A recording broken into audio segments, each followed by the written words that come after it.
Spotless. Check it. Check it. Is you ready for me? Is you ready for me? This ass gon' go right here. Yeah. Line 'em up.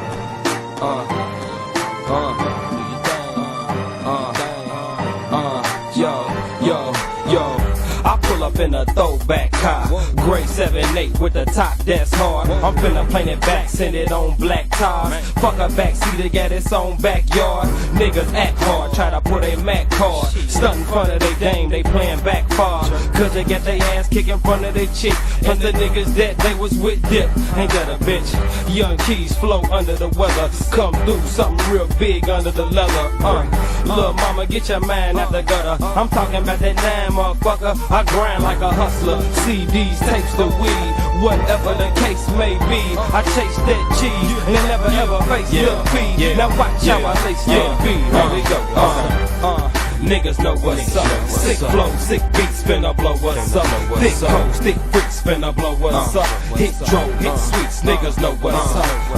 Can't hold me down. Niggas know what's up. My dick is down. Niggas know what's up. Can't hold me down. Niggas know what's up. My dick is down. I pull up with a throwback dime. She say she's 25, she at least 29. But man, them hips on her, lips on her, finna let it rip on her, flip on her, then dip on her. This is for them classy chicks, them undercover nasty chicks, them trashy chicks, ain't scared to flash me quick. Oh, look at that ass, she thick. I can't let you pass me, miss. Off the chain, young keys spitting hot flows off the brain. Holla at me when you're ready to get off the lanes and on some real shit. I'm the one you deal with, feel me? Run game like Diddy in the marathon. Get shitty, drop 50 on the marijuana. Either give me 4 ducks or pearl swans. Young keys, S&R Don. Niggas know what's up. Sick flow, sick beats, finna blow what's up. Thick hoes, thick freaks, finna blow what's up. Hit drone, hit sweets, niggas know what's up. Can't hold me down. Niggas know what's up. My dick is down. Niggas know what's up. Can't hold me down. Niggas know what's up. My dick is down. Take money, get money is my slogan. I cop what you guys is boasting. My game worldwide like oceans. Getting at these chicks, I leave their brain wide open whenever I'm in motion. I put the pedal to the flow and I... What's good? What's good? What's good? What's good with everybody? What's good? We're back for another one. We're back for a... Alright, the audio's working, so we good to go. Y'all got up for the day. What's good with everybody? Had a pretty productive live last night following the fight weekend. Magsayo versus Russell Jr. was a great fight card. And now we're into the next week and the nonsense has started. So what's good? Hit that like button as y'all come through. Please subscribe, share, all that good stuff. Drop me a comment. Let me know who I'm talking to. All right, y'all. So Devin Haney has come out and he's calling Mark Magsayo a bum. He's saying Gary Russell lost to a bum. You know what? Those are some some harsh words coming from Devin Haney, and I can't disagree more with Devin Haney's claim about Mark Magsayo. I don't think he's a bum. I do feel like he's young. He's a little green. He has a lot of upside. Has a lot of work to do to become the best version of himself, but he's far from a bum. My bad, y'all. My bad. I'm trying to let's mute that. All right. But yeah, he's far from a bum. He definitely needs a lot of work, you know. And I think if the right fighter, if he was up against the right fighter on Saturday, it might have went in a different direction as far as who won that fight. But in no means can you call Mark Magsayo any kind of bum. I mean, he definitely has skill sets. His power's there. He can take a good punch. He's got a high motor. His stamina is really good. So in no way is he a bum. And I don't know where that Devin Haney gets off by saying that. I got an article I'm gonna reference here in a second, but but you know we was talking yesterday about Mark Masayo possibly moving up in weight, and I think that Devin Haney actually saying that is like him firing the first shot at Mark Masayo, you know, trying to lure him to 130 because I think Devin Haney's smart. He tries. He's one of those guys I think who tries to capitalize off of people's fame. He knew George Kambosos had become instantly famous. He jumped on that Kambosos fight. He's trying to get that Kambosos fight, and he sees that. I'm pretty sure he sees the fame that Mark Magsayo has. He's instantly famous. Even though he was already famous on YouTube, uh, he's now instantly famous as a champion. So exactly what I spoke of yesterday about Mark Masayo, I'm pretty sure they're going to move him up in weight and move him up really quick. So for Devin Haney to call him out is just a nod to me to say, yeah, I was speaking in the right direction because obviously he's going to be targeting those guys here really soon. It might not be this year, but it might be the beginning of next year. But look for Mark Masayo to move up in weight really quickly. Devin Haney, I think, would be a great fight for him. You know, I was speaking yesterday about Magsayo possibly moving up and trying to fight Teofimo or Ryan Garcia, since both of those guys don't seem to have an opponent at the moment, you know, lined up. Ryan Garcia, I think, is in talk with somebody. But yo, Ryan Lamb, what's good? What's good with you, bro? How you been? How's your day going, man? I think Ryan Garcia, we got Ryan Lamb in here. He might know a little bit more about Ryan Garcia. They got the same name. So, you know, I think Ryan Garcia is in talks with somebody at the moment. But I know Teofimo coming off the Kambosos loss, he needs a good fight and a big fight and a winnable fight. And it's always, I won't say it's a winnable fight to take on somebody moving up in weight, but you're more likely to beat somebody who's moving up into your weight class than they are to beat you. So, you know, that might be a great opportunity for Teofimo. But if Devin Haney feels like, you know, I'm gonna go make light work of George Kambosos, and then first thing smoking after that, I want to take on a guy like Mark Magsayo because what I was speaking about yesterday too is how guys kind of alienate themselves to one side of the world, and Devin Haney don't seem to have that problem. He don't seem to be afraid to go anywhere and fight anybody. So I'm not sure if he'll have to. I mean, if they're gonna do it at 130, of course Devin Haney's gonna be the A side in that fight, depending on how good he does against George Kambosos. So you know, it would have to. It might play out to where he fights Magsayo in the Philippines, which would, you know, bring Devin Haney a lot of fame. Win or lose, he would get introduced to a new crowd. Kangaroo Jack joining the link, bro. Appreciate that. Appreciate that. Ah man, I'm speaking of links. I have got to post the link on on my Facebook, but that's all good. It's all good. But definitely Devin Haney. You know, he doesn't seem to be afraid to go fight anybody anywhere at any time. So I think it would be a great matchup for him to jump in the ring with Magsayo. I'm not sure if that's the right fight for Magsayo's first fight at 130 though. I feel like Devin Haney will be a real tough fight for Magsayo as his first fight at 130. I think Tio will be a tough fight. I think Ryan Garcia will be the perfect introduction to 130 because I think that's a winnable fight for Magsayo. Teofimo and Devin Haney both are the toss ups, for Magsayo. I don't know if he wins. He would have to put in a lot of work to beat those guys, but it would be a good opportunity for him if it's presented to him. I don't see why he would turn that down in any way. Uh, but let's read some of this article real fast. Hold on, let me bring it up real fast.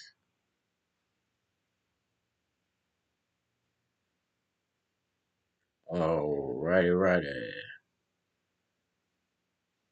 All right, so the article says Devin Haney gloated last Saturday night after WBC featherweight champion Gary Russell Jr. lost to underdog Mark Magsayo 24-0, 16 KOs by a 12-round majority decision at the Borgata Hotel Casino in Atlantic City, New Jersey. Okay, I thought they was at the MGM. It said MGM on the ropes. I thought they were at the NGM. So, referring to the 26-year-old Magsayo as a bum, WBC lightweight champion Haney threw fuel on the fire in rubbing it in about Russell's loss to his mandatory challenger from the Philippines. The unbeaten Haney and Russell Jr. have had words in the past, which led to his reaction from the WBC 135 champion. Russell Jr. with an injured shoulder. In fairness to the 33-year-old Russell Jr., he was coming off a 2-year layoff, and his right shoulder injury limited his effectiveness for the fourth round on. Russell Jr. was forced to fight using mainly his left hand for his offense, and that wasn't going to be enough to turn back the threat of the young, unbeaten Magsayo. Which is, I mean, it is what it is, man. You can say what you want to say about the injury. A lot of people, they don't take injury seriously in boxing. I.e. Pacquiao's injury. Nobody gave him any leeway about that injury. But I think Gary Russell Jr. will get a little more leeway about his injury. For some reason, I don't know why, but I think people will give him the exception where they didn't give Pacquiao the exception for some reason. So, Kangaroo Jack says Kambosa is wanting to fight in Australia at a stadium in Sydney. Anyone that comes here, it will be easy. It won't be easy. I wouldn't if I was Haney. Haney already, I think last week, had already flew to Australia and to try to work out some terms with Kambosa. I haven't heard anything official about whether they worked out the terms of the contract yet, but I do know he went over there to speak with George Kambosa about a potential fight. So I'm hoping that fight actually plays out, and then the same for Gervonta Davis is supposed to be speaking with Lomachenko about a potential fight. So I don't know if both of those fights are going to play out, and if both of them don't play out, where do those guys go from there? I would rather see Gervonta Davis and Kambosa get it on, but I don't think Davis is willing to go to Australia to fight Kambosa, which is weird because I think he'll end up having to go to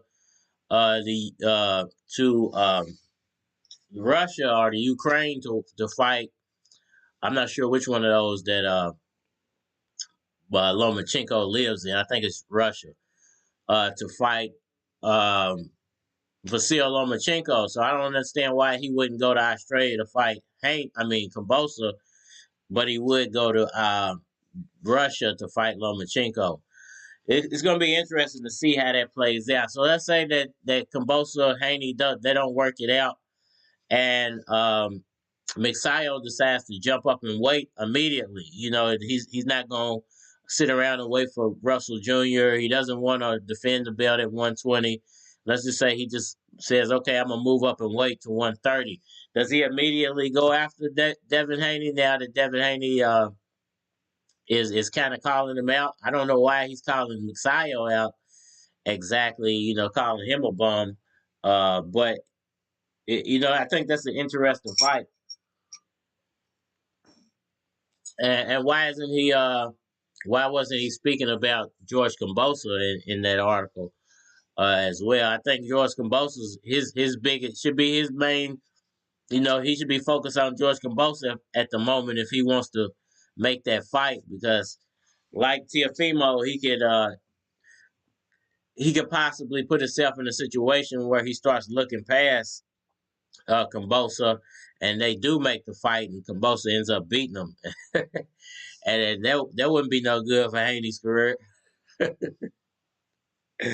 But I like Haney. I think he's a likable guy, respectable guy, good fighter. I don't know how good he is yet. A lot of people say he's a bum, so maybe that's just a little frustration on his part, coming out, playing out, and him aiming it at Magsayo.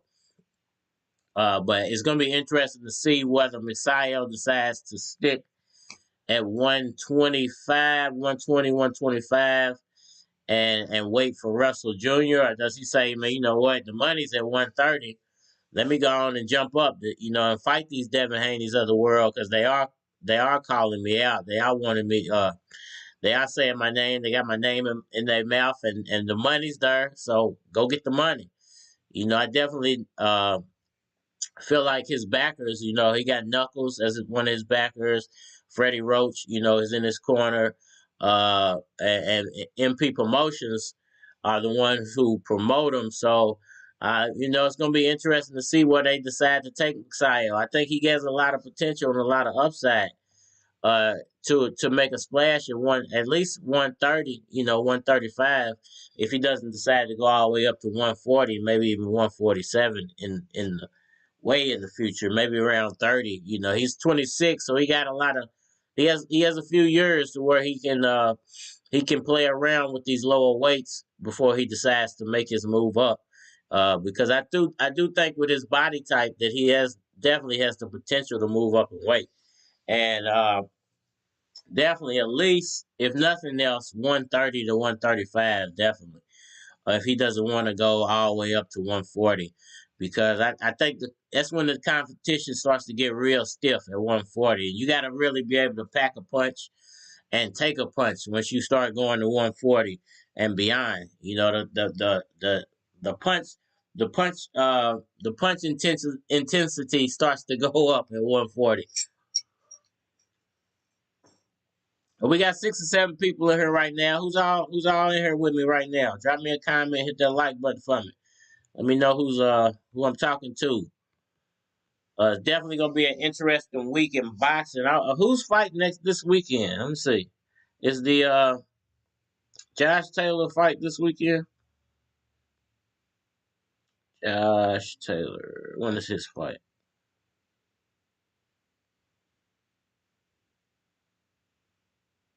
Okay, he fights next month on the 26th.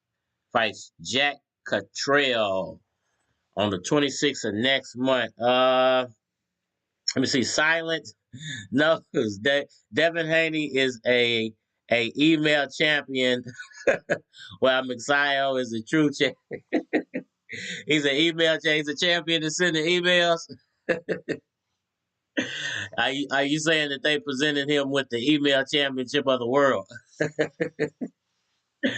What belt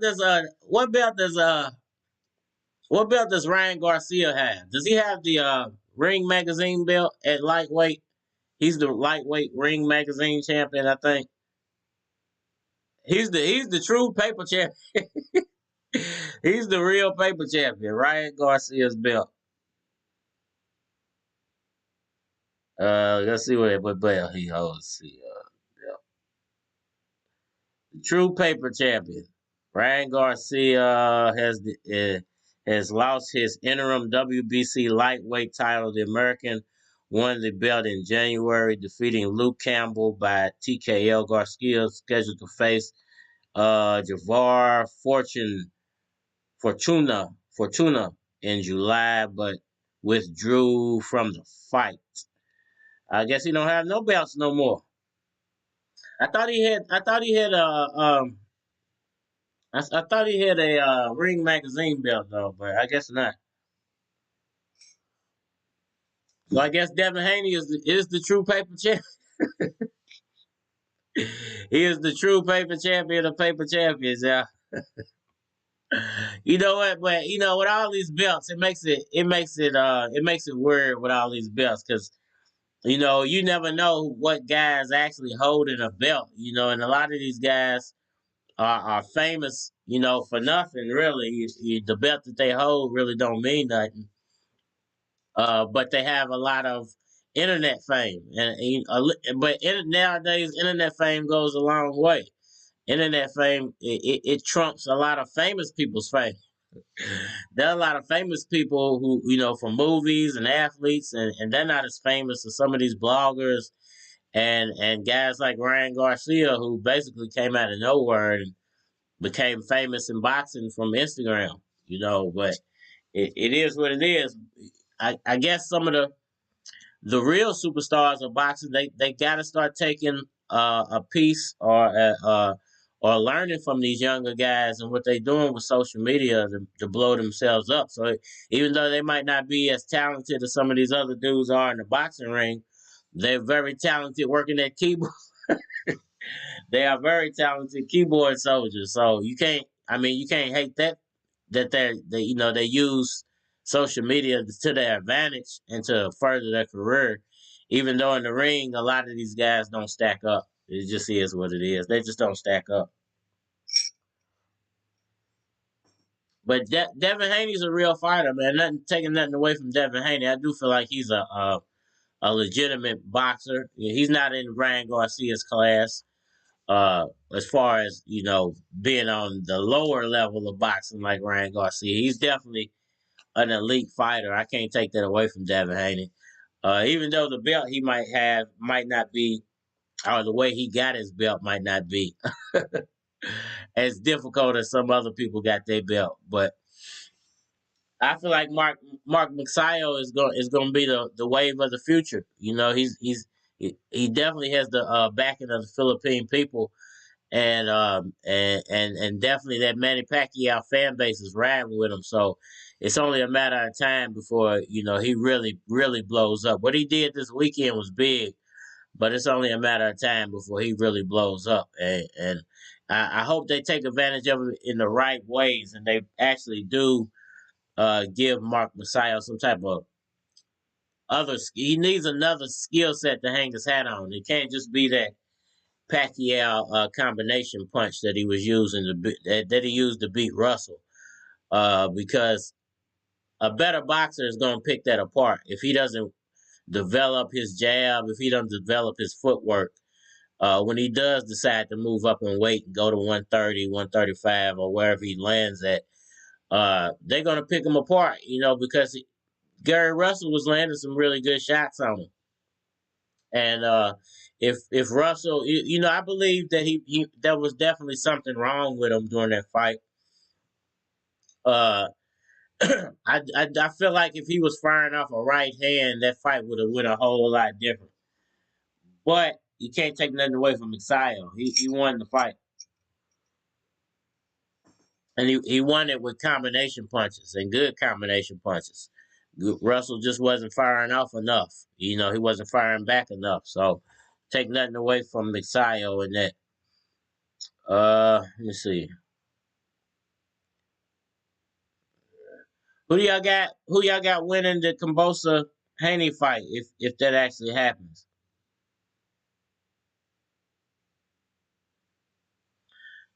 People only text me when I get on live. Nobody cares about me till I get on live. I don't know. I don't get it. But who do y'all think wins if Devin Haney actually decides to get it on with George Kambosa? You think he's you know does he stack up with Kambosa? You know, blow for blow, pound for pound. Is that a good fight for Devin Haney? I think actually Kambosa. I think he's the big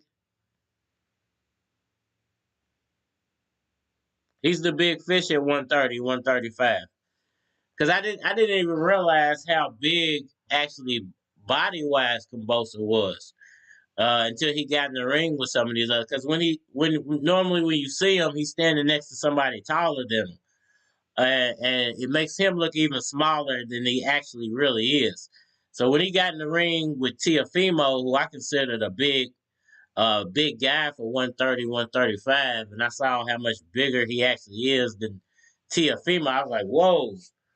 Not only do I feel like skill set wise he's better than a lot of these guys, but he's actually bigger physically than a lot of these guys. So if Teofimo was one of the biggest at 130, George Kambosos kind of dwarfing a lot of these guys. So it's going to be interesting how these other fighters, especially a guy like Gervonta Davis, a guy like Vasyl Lomachenko, how do they deal with George Kambosos' size? And that might be a reason why Vasyl didn't immediately jump on the Kambosos fight, because I feel like as much as he wanted the Teofimo fight, he should have been eyeing that Kambosos fight as soon as he won. He should have been calling Kambosos out. Because if he feels like he can beat Teofimo, he should feel like he can beat Kambosos just as easily. So I don't understand. I don't understand why a lot of these fighters aren't going after Kambosos at the moment. I just don't get it. But things have to play out the way things play out sometimes. We might end up with a surprise matchup here.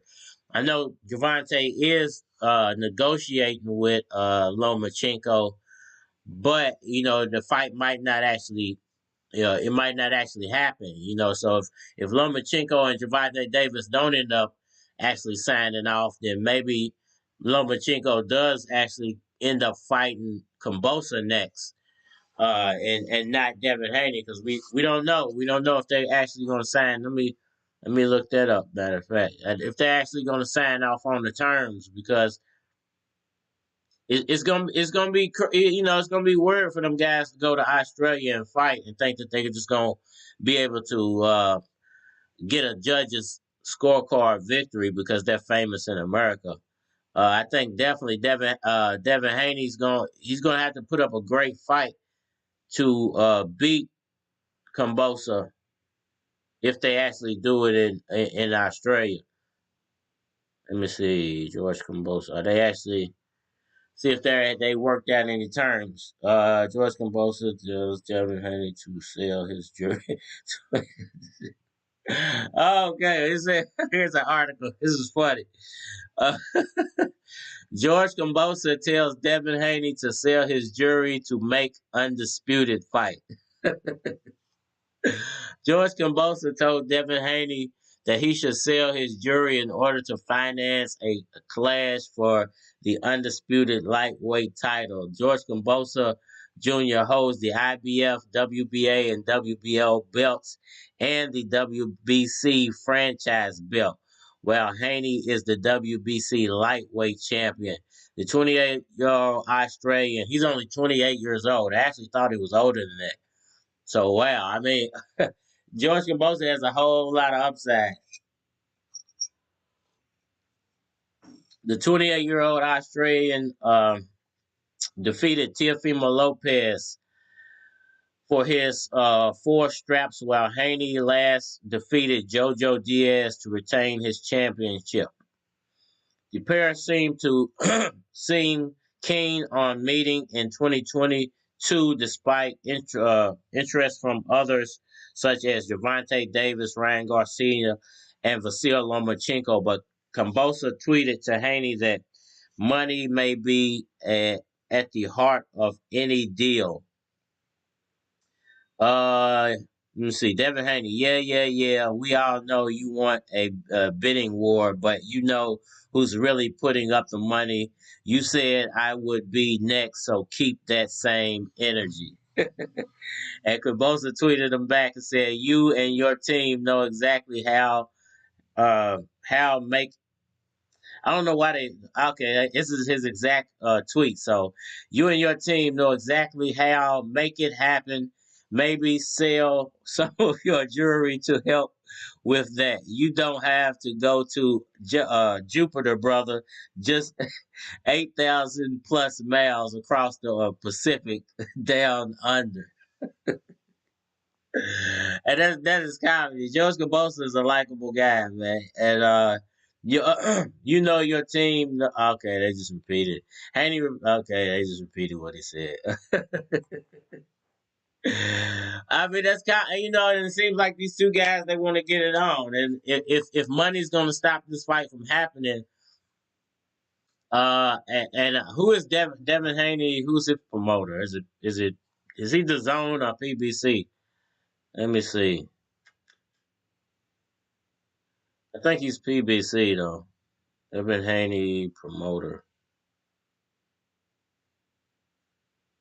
Devin Haney is superstar. No two ways about it. Eddie Hearn. So he's actually the Zone.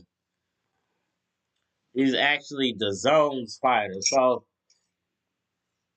I'm not sure what George Kambosa means by put up. I guess he's wanting the Zone to finance the fight, and I'm not. Who is George Kambosa's who is George Kambosa's promoter?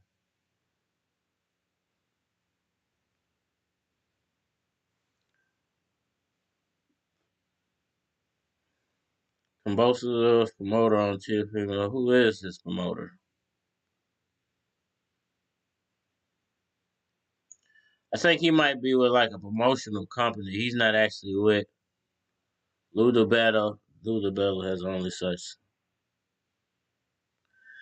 I'm not sure who his promoter is exactly. It don't really say George as far as George Kambosa, but I'm guessing he wants the Zone to put to finance the fight. I'm guessing, but I doubt the Zone will want to finance it and put that fighter in there in a situation where he might lose. So that fight might not actually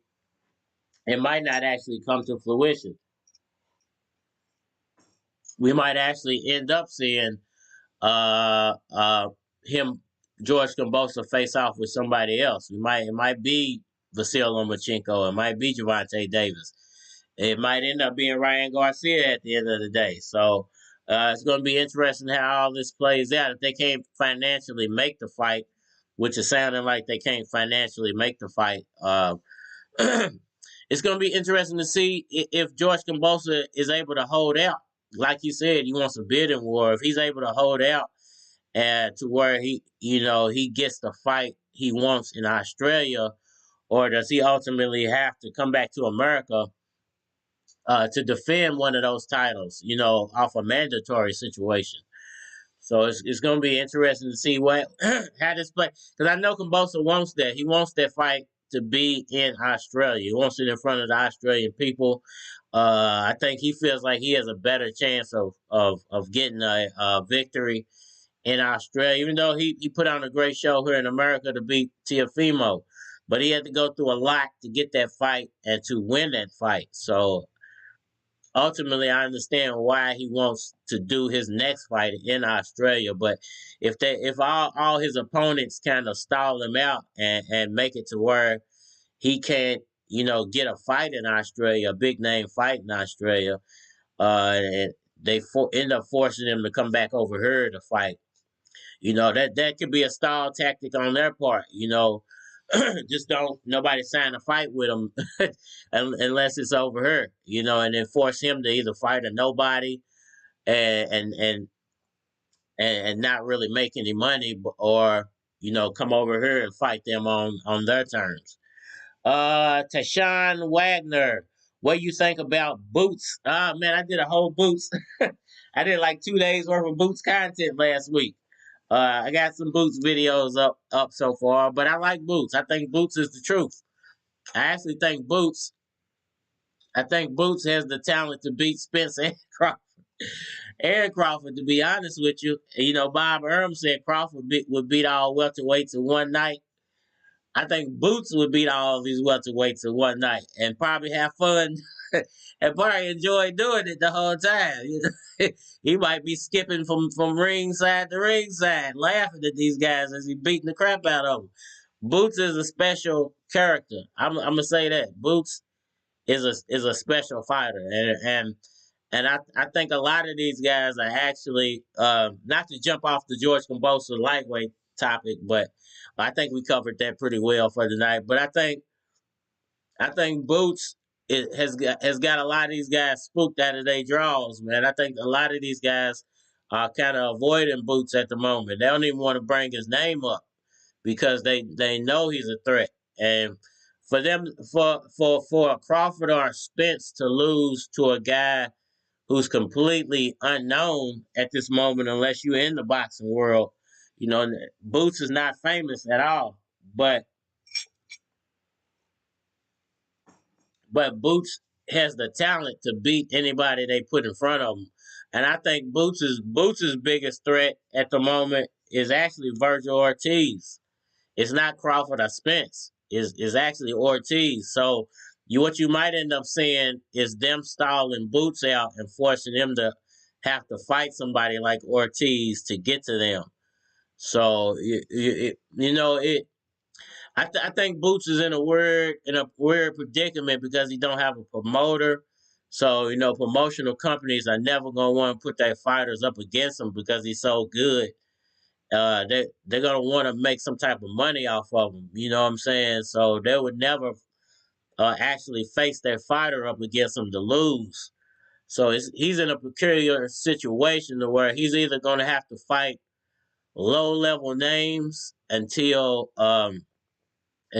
Spence and Crawford get it on, and then maybe he can go fight, the loser of that fight, and just to make his name a little more famous, or he's gonna have to target guys like Keith Thurman or the Adrian Broners of the world. Now that might be that actually could work for Boots. Broner still has fame, and Broner needs a fight.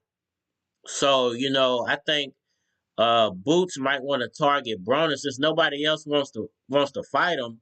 He should go after a guy like Broner who still has a fan base and needs a fight because he would easily beat Broner, but he would gain popularity off of that fight. He's not gonna get a lot of money for it, but he would gain a lot of popularity off of that fight. So if the bigger names are stalling you out, you got to find a name who used to be a big name that's in desperate need of a fight.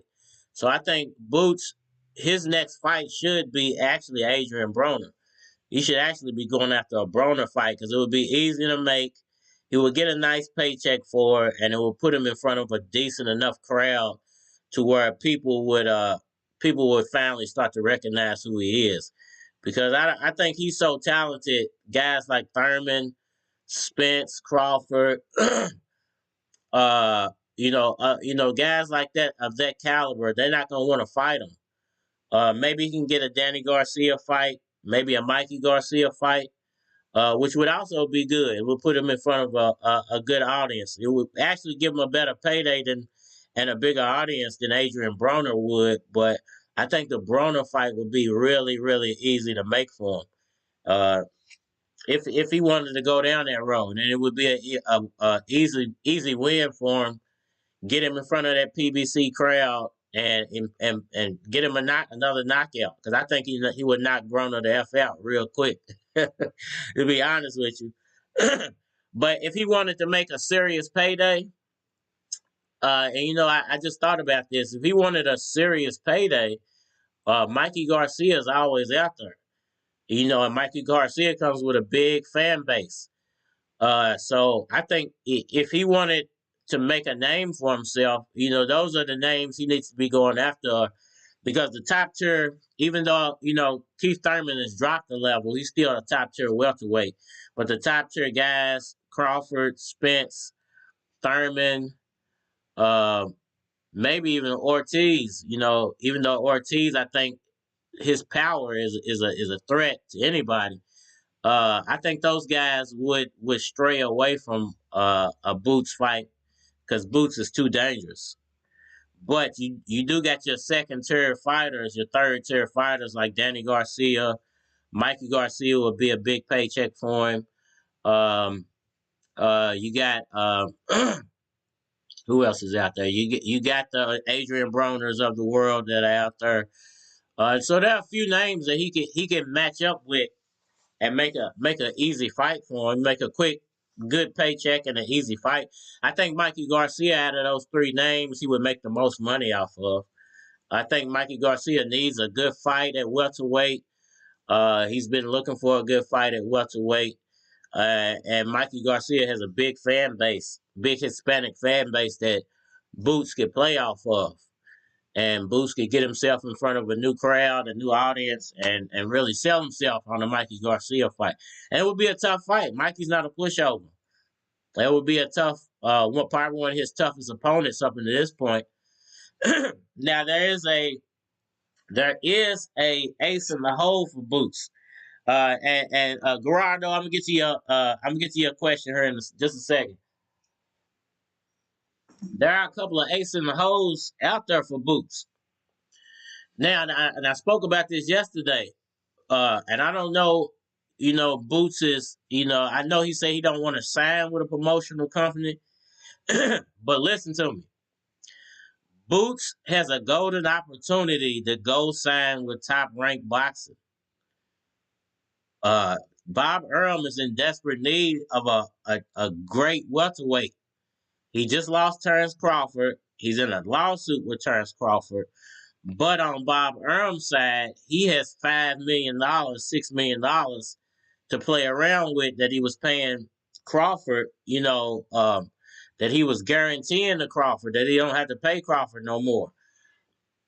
So, like I said a couple of lives ago, he could get Boots for $3 million a fight, $2 million a fight, easy, maybe even $1 million a fight. He might be able to go acquire Boots, and Boots gets introduced to an ESPN audience. They can automatically, Bob Earl is tied in with ESPN, so Boots gets a whole platform basically to himself. Whoever is smart. Terrence Crawford dropped his golden opportunity. This is why a lot of people don't want to fool with him. Is because he was the golden goose over at Top Rank. He had the ESPN platform to himself as a welterweight. The whole ESPN platform to himself as a welterweight. And he just kind of shot himself in the foot. So whoever is the next welterweight to go sign with Bob Earl is really going to benefit because they're going to have that whole ESPN back. They're going to have all the backing of ESPN to go along with it. ESPN, they're going to be shouting your name every 5 seconds. So a guy like Boots who isn't represented by a promotional company, that's a golden opportunity sitting out there for him.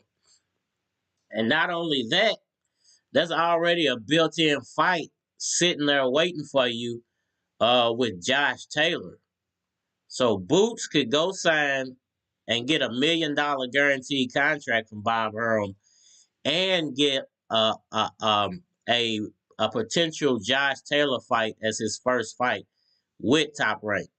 So I don't negotiate for Boots, and I don't represent Boots in any way. But if I was them, I would be jumping on that opportunity with both feet. Whoever jumps on that opportunity stands to make a lot of money. And believe me, Bob Earl is not out of the welterweight business. There are going to be a lot of welterweights jumping at that opportunity real soon. And one name that you might actually see immediately jump on that, and I think he actually is he's negotiating with somebody behind the scenes because I think he's trying to leave PBC is Adrian Broner. Even though a lot of people think Broner's done, Broner still has fan base and he's still fighting. So Broner might want to go over there and try to deal with Bob Earl. Bob Earl's he's in desperate need of welterweights right now. So there's a lot of money a welterweight can stand to make if they go over there and deal with Bob Earl. You know, even Keith Thurman. You know, how much does he have left on his contract with PBC? Is he happy with PBC? Does he leave after this Barrios fight? Because I don't know how many fights he's actually signed to, but he could potentially be leaving after this Barrio fight and go sign with Bob Earl. Somebody's going to get a cool $2 to $3 million guaranteed out of Bob Earl as a welterweight. But it's going to happen here really soon too. And I'm telling you, whoever gets that money is going to be the happiest welterweight ever, because they're going to be the only welterweight on Top Rank, and the only welterweight really worth talking about on Top Rank, other than Josh Taylor. And that's going to have that full ESPN platform to play with. Mr. Transfer, BR3, Seattle, salute. Seattle, Guerrero Delafano says, Haney fights and gets gifts against bums. Let's see him step up in competition. I haven't personally seen Haney fight live yet, so I don't know. But a lot of people have been saying he's a paper champ, he's a bum. So I can't say what he is. I just know that the people that like him say he's a technician. So I'm interested to see. I got to catch his next fight so I can get my full analysis on Devin Haney. But most of the people that I see talk about Haney says he's a technical fighter. He does things with good technique. I missed his last fight, unfortunately, so I can't really speak on that one. But back to what I was saying about Boots, this is supposed to be a conversation about Gary Russell. Gary Russell and Devin Haney, but we all over the place today, so we gonna ride with it. Even though I think what Devin Haney said is rubbish and nonsense. What he said about Mark Magsayo. Now I will agree to some of the critics of Magsayo who say he is very unpolished. He's not all the way there yet. He's definitely a work in progress. He's like Manny Pacquiao. When Manny Pacquiao first moved into that 120 range, he was still working out the kinks, and you know he's with the right guy. Freddie Roach was able to add to Pacquiao's repertoire and make him a better fighter. So I don't doubt that he will be able to expand Mark Magsayo's horizons in the boxing ring. Definitely, he will be a greater fighter the next time you see him. I definitely think the thing that they will work on is his coming forward with his head down, because he even though it's easier for a shorter fighter to pick you off like that, a taller fighter would have knocked him out. Somebody with a nice jab and a nice reach would have knocked Magsayo out, because he was coming straight in and, man, getting tagged by Russell every time. Somebody else would have knocked him out. So that definitely he's not gonna be. I doubt he'll be doing that as often as he was in the Russell fight in his next fight. I definitely think he's a work in progress. His Pacquiao combo it's a good combo to use. You know, he does it well. He just has to develop a jab to work that off of. If he develops a jab, a flick out jab, and then a step to the side movement, and then throw that combo, he's gonna be real dangerous. Because he does have power, and he's looking to land that Ugas punch is what I'm calling it. I don't even call it a looping punch no more. It's the Ugas punch. he likes that Ugas punch, and he throws that circle cut to where he circles his uppercut. So those are power punches he's trying to land. And once they get him in position to work off a jab and throw that all in combination and sync it all up, he's going to be a dangerous fighter. Can they do that before he meets a guy like Kambosa or a guy like Haney or Gervonta Davis of the world? I hope so, because I like Magsayo. Will that matter? Ultimately, I don't care if a guy takes a loss, as long as he learns from it and becomes a better fighter. I don't really care about the losses. So I'm not saying that to where he has to be undefeated to be on them guys' level. I just want them to fix some of his flaws. What about Rolio? Rolly?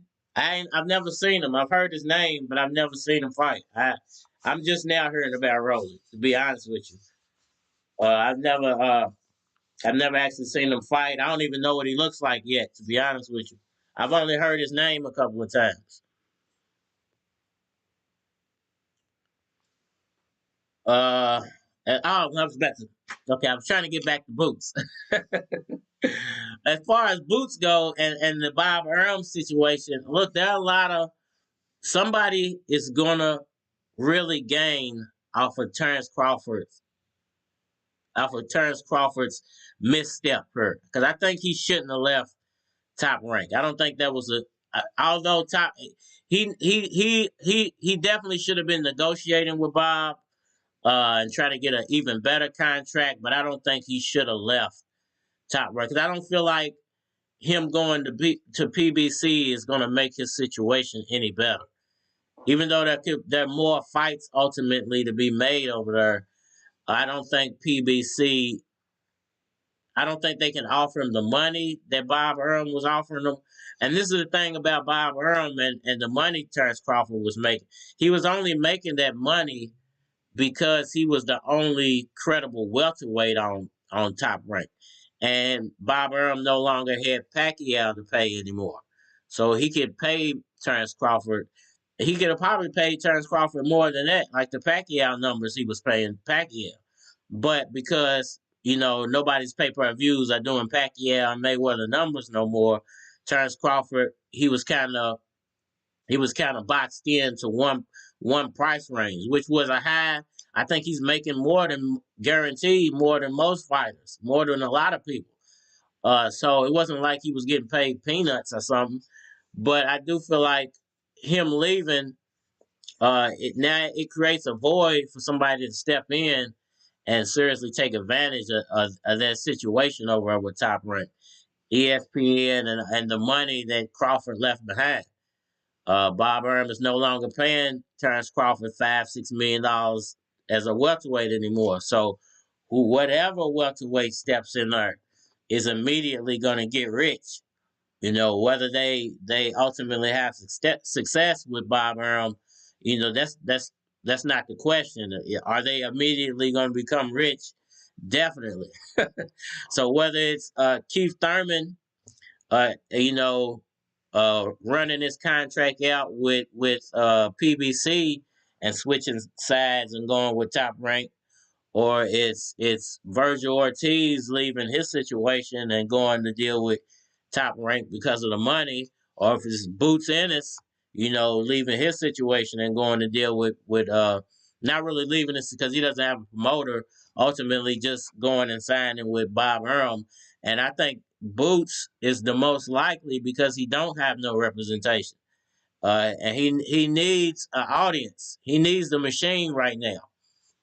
He doesn't need to go sign some 5-10 year contract with Bob Arum, but if he can go and get a 2-3 fight deal with Arum, I think he stands to gain a whole lot off of that. And maybe with some renegotiating power after the first and second fight. Let's just say he goes and signs a 2-fight deal, and they promise him a Josh Taylor fight. Hey, you come over here, you sign with Top Rank. We'll give you $2 million guaranteed. We already moving Josh up to 147. We can give you an immediate Josh fight. We just want a 2-fight deal in case he lose. Boom. Instant fame and instant money for Boots.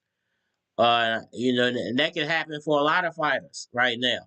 Boots ain't the only one, but I think Boots, because he is so good and he's not represented, I think there's probably a lot of offers on the table for him right now to come sign with somebody, but nobody got the money that Bob Arum has to throw at a welterweight right now. Because if they did, they would have gave it to Terrence Crawford.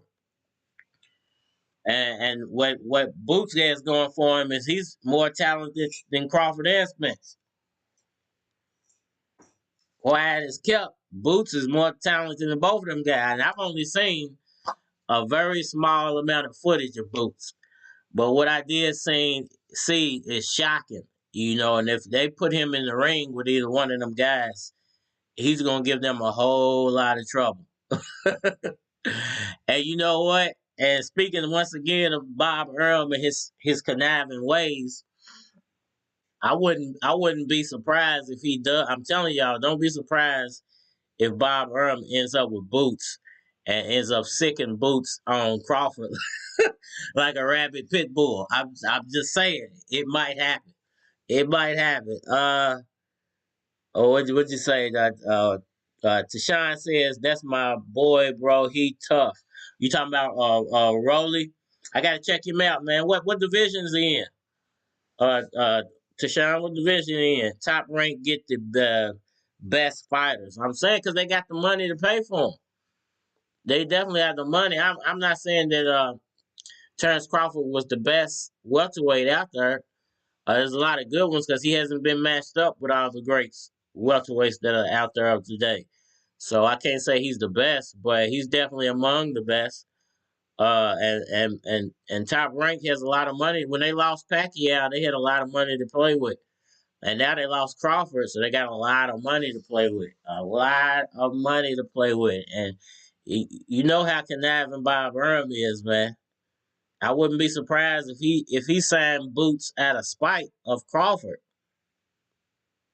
Just out of spite of Crawford. I wouldn't be surprised if he signed Boots. And then tried to get and definitely tried to push a Boots fight on the Crawford, by maybe trolling him or something like that. Because we know that's the new game. He fight Davis soon. Okay. Who you talking about? Rolly? Rolly's gonna fight Davis soon. I thought Davis was gonna fight Loma. I think that might have been where I heard Rolly's name is. Maybe somebody was talking about Javante and brought him up, and because I've heard his name, I just never seen him before. Hey, Tashawn, if you wanna make some if you wanna make some content about Rolly, man, send it to me. Make a video about him and send it to me, and I'll put you on. I'll make you a segment of the show, man. Put you in the show that way because you know more about him than I do. So better it come from somebody who know about him than somebody who don't really know about him yet. So definitely, man, if you ever got some time, you want to do a video or audio, whatever, write something, send it to me. Send it to my Gmail. My Gmail's in the description of my channel. So definitely do that, man. I ain't got no problem cutting you in. I cut you in. Hey, what y'all like? Do y'all like the new ticker I put at the bottom? What y'all think about the new ticker? Should I change it? Should I put something else down there? I'm thinking about selling advertisement space. if I can get the viewership up, I might start selling advertisement space down there on the ticker, man. Everybody want to promote their channel or they want to promote their business. You got a couple dollars to share with your boy. I'll throw your channel or your business down there and allow you to get some free promotion. Try to sell you a little bit make you a little bit of money. Okay, my boy, I will be here every time. Definitely. Okay, definitely, yeah, bro. Definitely, because I'm trying to build the community to where, if it's a topic I can't cover, somebody else in the community can cover it. Sort of like a co-anchor or a correspondent. You know what I'm saying? So it ain't nothing wrong with that. It take a whole village, man. Take a whole village to make a kingdom. We going to get it up, yo. Okay, definitely, yeah. Because I want to find out about this Rolly dude. People talking about him. I got to learn about him, and I want to learn from the people in the community. But definitely, back to Boots once again. Speaking of Boots Ennis. Let's say he does. Okay, so Boots can't. It's hard for Boots to get a fight for some reason right now, and I understand why. He's a formidable opponent. Okay, so we know Josh Taylor is moving up in weight. They were trying to make Terrence Crawford and Josh Taylor. I would take the job, bro. I appreciate that, man. Definitely, man. If you Uh, anytime, man. You don't gotta, you don't have to do it every day, but if you got a topic that you want to cover, just pull out your phone, record a few minutes on it, and just shoot it to my Gmail, and I definitely add you into the show for the next day. And any topic you want to cover, man, I don't care what topic it is. I don't know, as long as it's boxing related, But I like the Boots switch up and his ring IQ. Yeah, that's what caught me off guard is that he's like and he carries power in both hands. He's a switch hitter and he carries power in both hands, but his best attribute is his footwork. His footwork is ridiculous, and it might be on a higher level than even Pacquiao's because the way he able to move around fighters and throw punches from angles, it's a hybrid of Spence, Crawford, and Pacquiao. It's the next level of boxing. It's almost like Loma. It's almost like Loma, a bigger version of Loma. The stuff that Lomachenko does. But his power is better, is way better. It's like Lomachenko with power. Put it that way. It's like watching Lomachenko with power. It's amazing. It's amazing to watch. And I think he definitely gives Crawford trouble. He definitely gives Spence trouble. And them other guys really don't. They don't want it with him. They don't want it with Boots. You name it. Keith Thurman don't want it with that guy because Thurman's style is all wrong. Boots would beat the crap out of Thurman. I think he would beat Crawford and Spence, but he would beat the crap out of He'd beat the crap. He'd beat Thurman from post to post. Because Thurman's too robot-y. He's too one-dimensional. And so, he would not be able to keep up with the pace of Boots. Fighters like that, man, you gotta Boots and Crawford would be a good fight because Crawford's hand speed can keep up with his hand speed, and Crawford's movement can keep up with his movement. The problem Crawford's gonna have is footwork. His footwork is not as fluent as Boots is. Boots uses those angles, those Pacquiao type of angles. So I think he would definitely have Crawford in situations to where his feet are gonna get tangled. Because Crawford tries to be a move around the ring speed type guy, but he's really not. That's not really his game. That's really not his game. So when he tries to keep up with a guy who's even faster than him, it's gonna cause him problems. It's gonna cause him to get tangled up. He's gonna get tangled up a lot.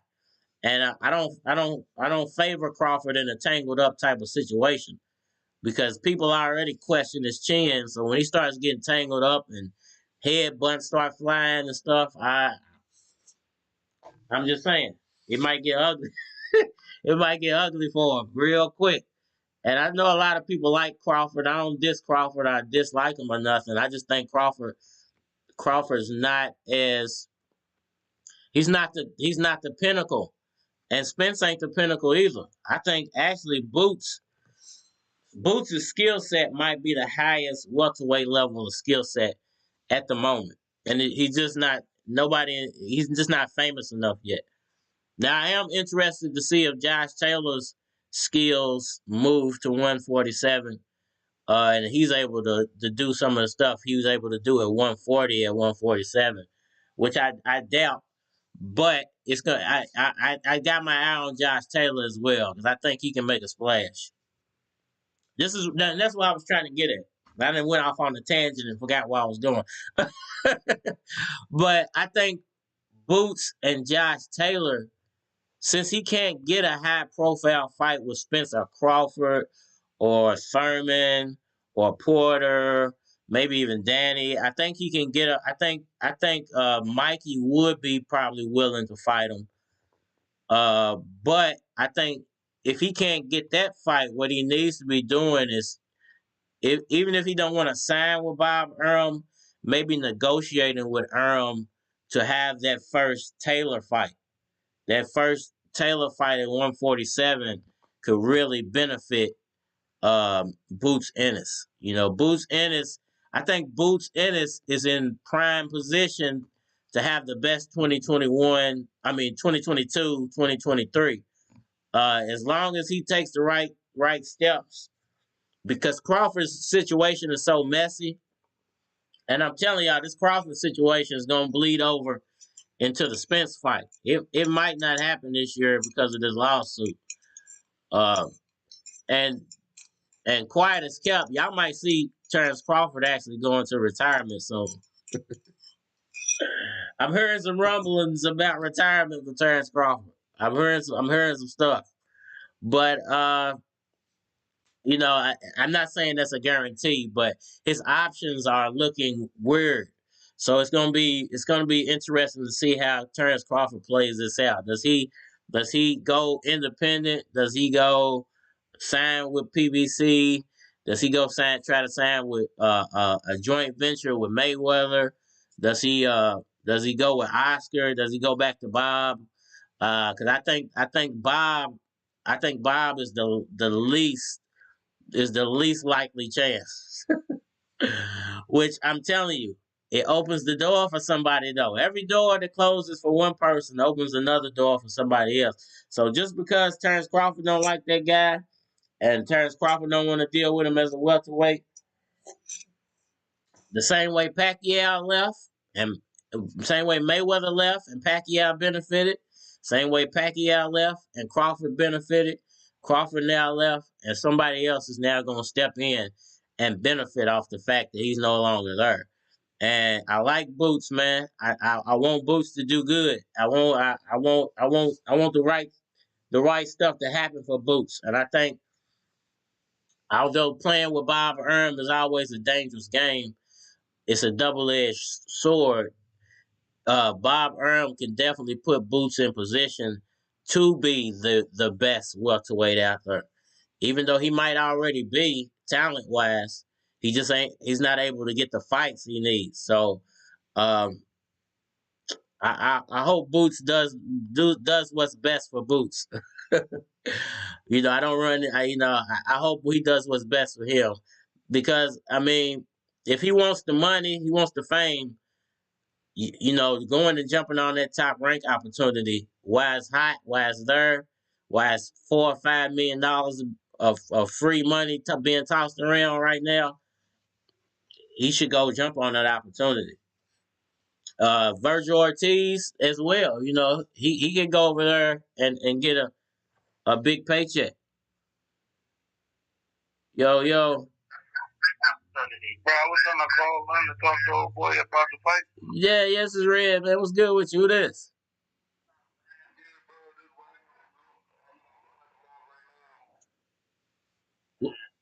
What's good? Hey, can you cut it down in the background a little bit? Because I can hear myself.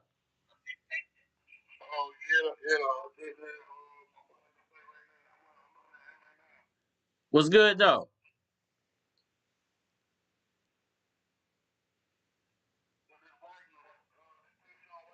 Ice Wagner, what's good with you, bro? What's good with you? What fight you want to talk about?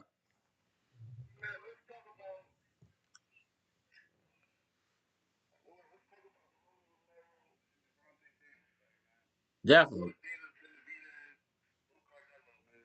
Definitely. Go ahead. Go. Tell me about Rolly, man. Tell me about, because like I said, I don't really know.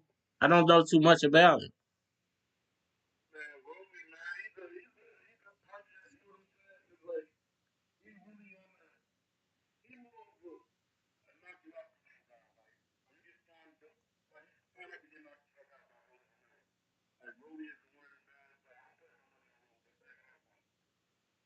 So he's one. It was he 130, 135. Yeah, he in the same with Devin Haney, been calling out Devin Haney for the longest. He scared to fight one of the males, man, because they know he only got like he got like 17 fights, if I'm not mistaken, and 2 by decision, the rest of them knockouts. The rest of them is knockouts. Yeah. Where's he at? Is he at PBC, the Zone? He fight with he with the money thing. He went Money Team. Is he signed to Floyd? Huh? Is he signed to Floyd? Okay, that's where I saw his name at because I was reading the list of Mayweather fighters the other day, and that's where I saw his name at. Okay, but then it said on there that all the fighters might not still be signed to him on the little list. But okay, that's where I saw his name at. Now that you say that, Yeah, yeah, man. But I got my money on Rolly, man. If I'm there, been pushed hard enough, or ain't nobody, nobody got supposed to even but a clean shot, a clean shot without Muhammad.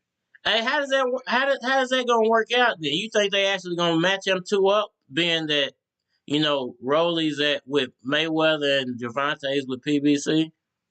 Well, now, matter of fact, Gervonta's with Mayweather too. Mayweather 2 years, they're supposed to have the fight. They're supposed to fight, but remember the allegations popped up against Rolly.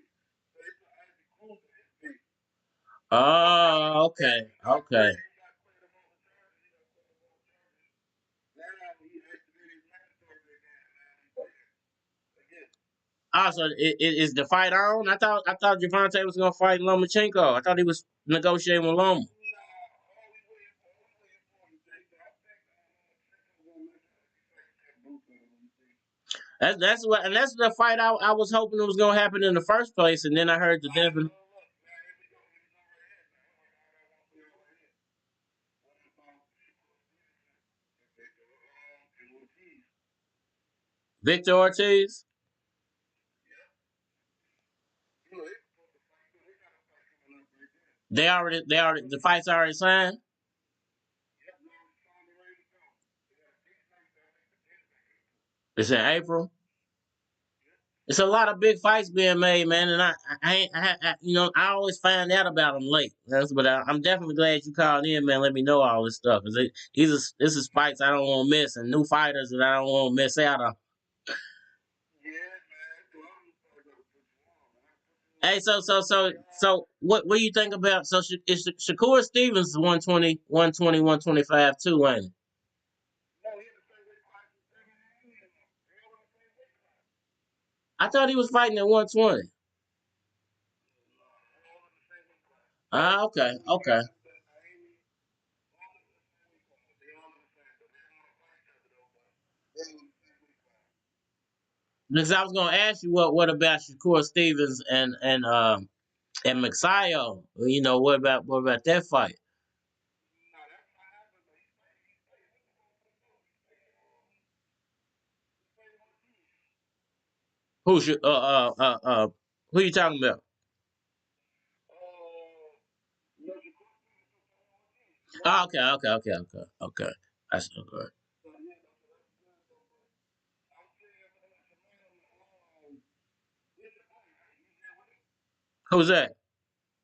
The one that's on live right now.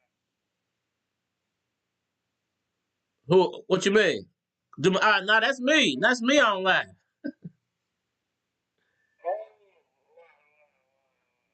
No, yeah, all that's right, me. yeah, yeah, yeah, bro, it's a lot of good fights, though, bro. You gotta really get into what's going on, man. It's a lot of fights, man. Like, I want David to be there for fight right now. To fight who? The fight David Benavidez. To fight who? Canelo and David Benavidez. Canelo. Yeah. I mean, like I'm not big on the middleweight division, but I thought Canelo was about to move back down and weight. I thought he was about to go back down and weight. Yeah, so you gotta fight. Cause ain't he trying to unify again down at super I think it was super welterweight or something. Yeah, but David Benavidez had the belt that Canelo had. I think WBO that Canelo had got. But he had David Benavidez had to drop the belt. I forgot what he dropped it for. I wasn't on sure. But he got the belt. That's the only reason Canelo had even got the belt for the guy he beat. What do you think about Canelo? What's your personal opinion of Canelo with all the controversy? People be saying that he don't deserve his ranking because of the meat and all this stuff. What do you think about Canelo? Just get a man his flowers, man. I, Get a I- I'm man with his you on flowers. that. I mean, even though he did get caught, I technically got caught, but you know what I'm saying. it might still be a situation where he didn't know it was in the meat, and it might he might have known it was in the meat. Personally, you just like his talent speaks for itself. Like, I just say Carmelo, man, he came a long way. He been beat about this, and he learned from it. He came a lot off of it. Carmelo was a. I just gotta get Carmelo his flowers, man. I agree. I agree. Because a lot of people. Every time I bring him up, a lot of people they bring up the meat situation, and he got an asterisk. I'm like, you know what, Canelo, he's beating everybody they put in front of him except for Mayweather. So you got to give him his props for But doing. who he won't beat, he will not beat Benavidez. You don't think he beats Benavidez? I'm saying, no, I don't think What weight class would they be fighting at? they'll be fighting the ones that, the one that Carmelo just won the belt on. Well, what is that? A super what? Super middleweight? I think they did on that middleweight. But the same person, the same person he just beat, killed him on that. Okay, okay, okay. But this Benavidez, but then also this Benavidez, still gotta look out for these guys. You gotta look out for, there's so many different fighters, bro. I didn't get into it. I was watching, bro. It's crazy, man. And that's my thing is I be wanting to cover but it's hard to try to cover everybody, especially with the way YouTube work and everything. Man, you can't when you jump around, and I don't have enough. You know what I'm saying? Why I was saying I like when people want to contribute because I can't cover everything, and you might be more knowledgeable on the topic than I am. So I'd rather have Yeah, somebody but else. all I do, bro, is like, wow, everybody watch football, basketball. I want, like, I'm into boxing like that, bro. Like, these new top ranked fighters they got Xavier, they got Muhammad Ali's grandson, they got the dude, July They Adams. signed Muhammad Ali's grandson. Like, yeah, top ranked got him. Cause I had seen him I seen like a little mini documentary on him about 3 or 4 months ago. I didn't know he had got signed already though. He can fight, but he's not what, like, he only got he got to step up because for everybody because who his grandfather is. Yeah, yeah, Other than that, he's an alright fighter. I think he like 3-0. But he ain't getting in there and rolling with nobody that's public, man.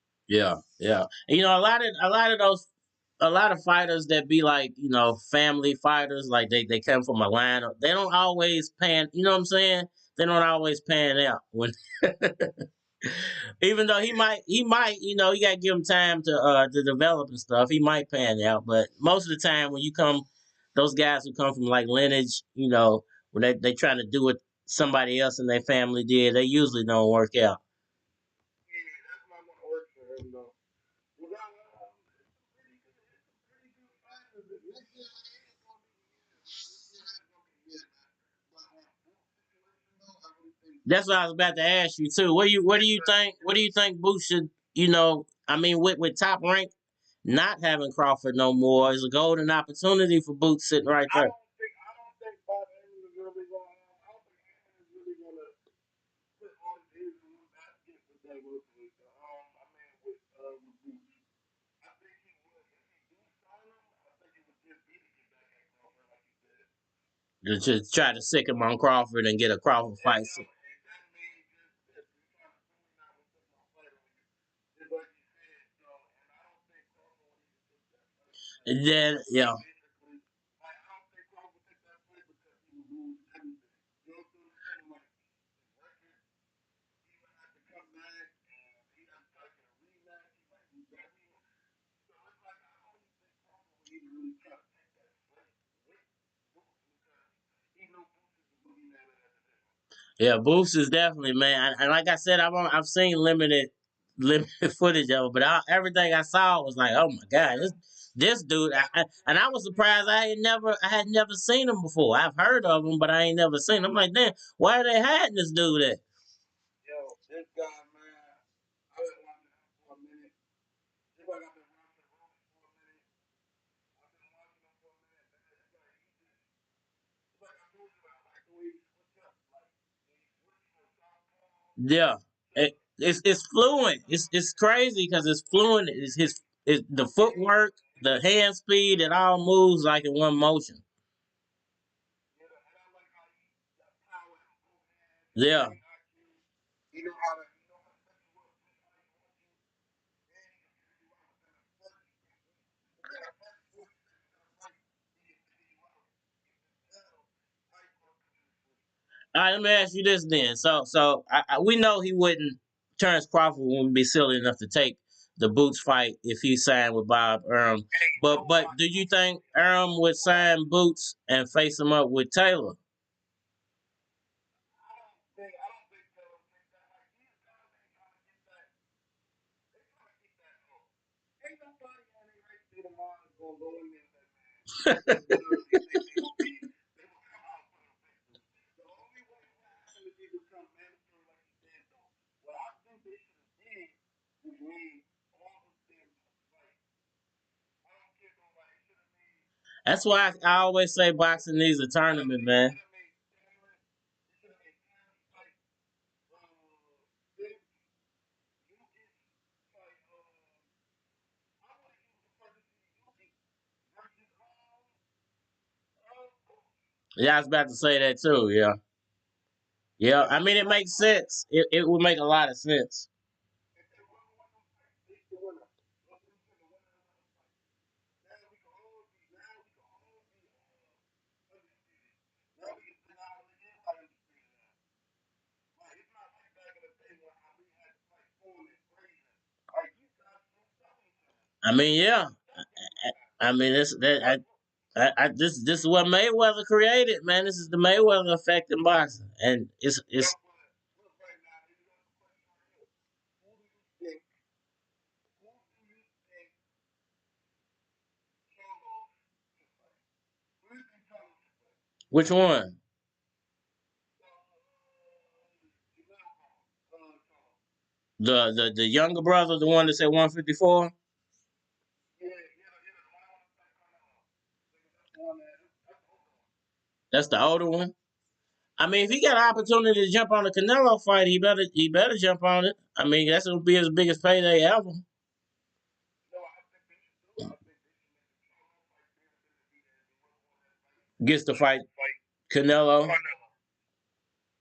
Do you That's what think Crawford is gonna actually go after Charlo? I don't think that'll You see happen. a headline? There's a headline going around saying Crawford Yeah, man.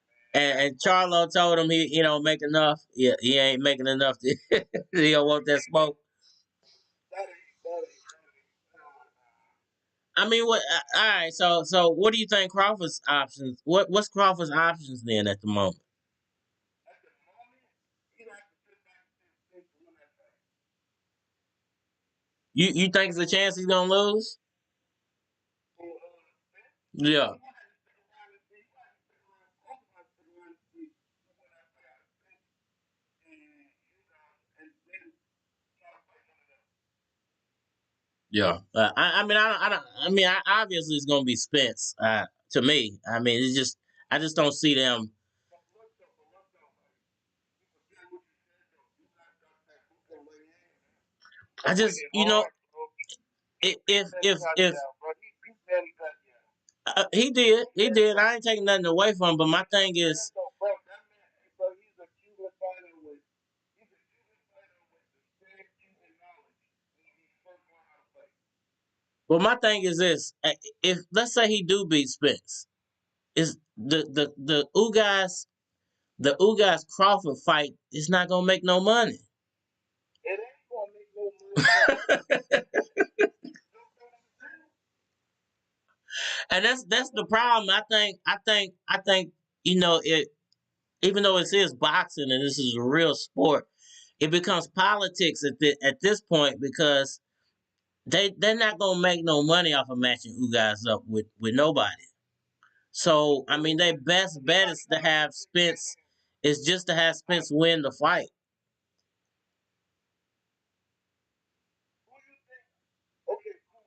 Now, when Theo Samuel come back, I think Theo Samuel should fight John Samuel. That's what I think. One. But Josh is moving up. Oh, he's going up. Yeah, after this fight, he said if he has success in this next fight on the 26th next month, he's going to 147. Well, look, like now I want to, you know about the guy that's too pretty Montana? Now I ain't heard about them. This got too pretty Montana, man.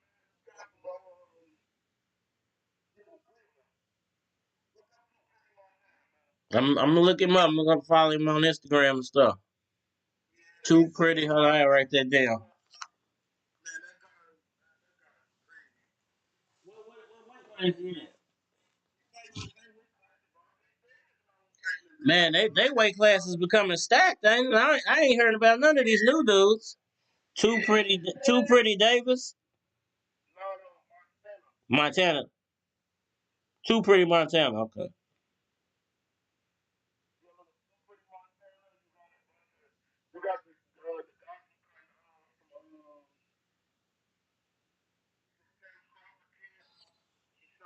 kid, Sean Davis. You got, you got so many different. All right, man, what do you think about the heavyweight? Hey, Ron.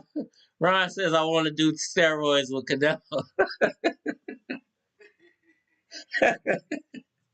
the heavyweight? What I think about the heavyweight, and I talked about the. I just don't think it's a lot of talent in the heavyweight division. To be Who do you honest think with is the you, best? Who do you think is the best in the heavyweight division right now? the best fighter in the heavyweight division. I mean, the skill sets is what is the problem for me in heavyweights. Like it's like these guys are just No, big. the skill set for this one guy is magnificent, man. I I The I skill set for this one guy. I Hold was on. I think Tyson Fury kind of wins because he's big. I think Joshua has talent, but he ain't put it together. I think No, Uzeki is gonna cause a lot of problems, and Wilder he just don't have it mentally. look, man. Tyson Fury is the best heavyweight right now in the world. I'm not disagreeing with you. I just don't feel like he's technically Tyson Fury good will at beat anything. every. Tyson Fury will beat any heavyweight besides for the one that and I think it's Sanchez, the one that's in Canelo camp, man. He has a fight, man. There's a guy named Sanchez in Canelo's I camp. think it, I think it's Sanchez. I think I'm gonna have to look him up. there's a lot of good fighters, I mean, man. what do you think Tyson Fury does well? I mean, as far as you say he's a good heavyweight, he's the best heavyweight. What I like about Tyson Fury the most is his defense. And when you think you can't hurt him, he's just starting. So like he's one of them sneaky fighters where though when you think you got him, you don't got him. He slips through your fingers. He's very sneaky. He's very light on his feet to be a big guy like that. Yeah, yeah. My thing about Fury is I think people use the wrong game plan trying to beat him. Like you said, they try to when people think they hurt him, they ain't really hurt him. But I think that's what they doing wrong is they trying to knock him out and not wear him out. I think the game plan to beat him is to wear him out. You got to beat on his body. And one thing I like about him too, I like that he can play his weight. He knows how to And that's another, and that's what Deontay Wilder was messing up. He was trying to brawl. he know how to capitalize on his weight. He know how to Yeah, he was trying to brawl with Tyson, and he's not gonna win. It's hard to win a brawl with a bigger guy because all he got to do is lean on you and tire you out.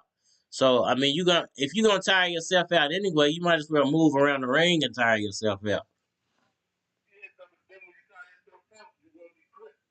I mean, yeah, but it's either do that and give yourself a chance, to pop shot him, or try to brawl with him and have him lean on you and get.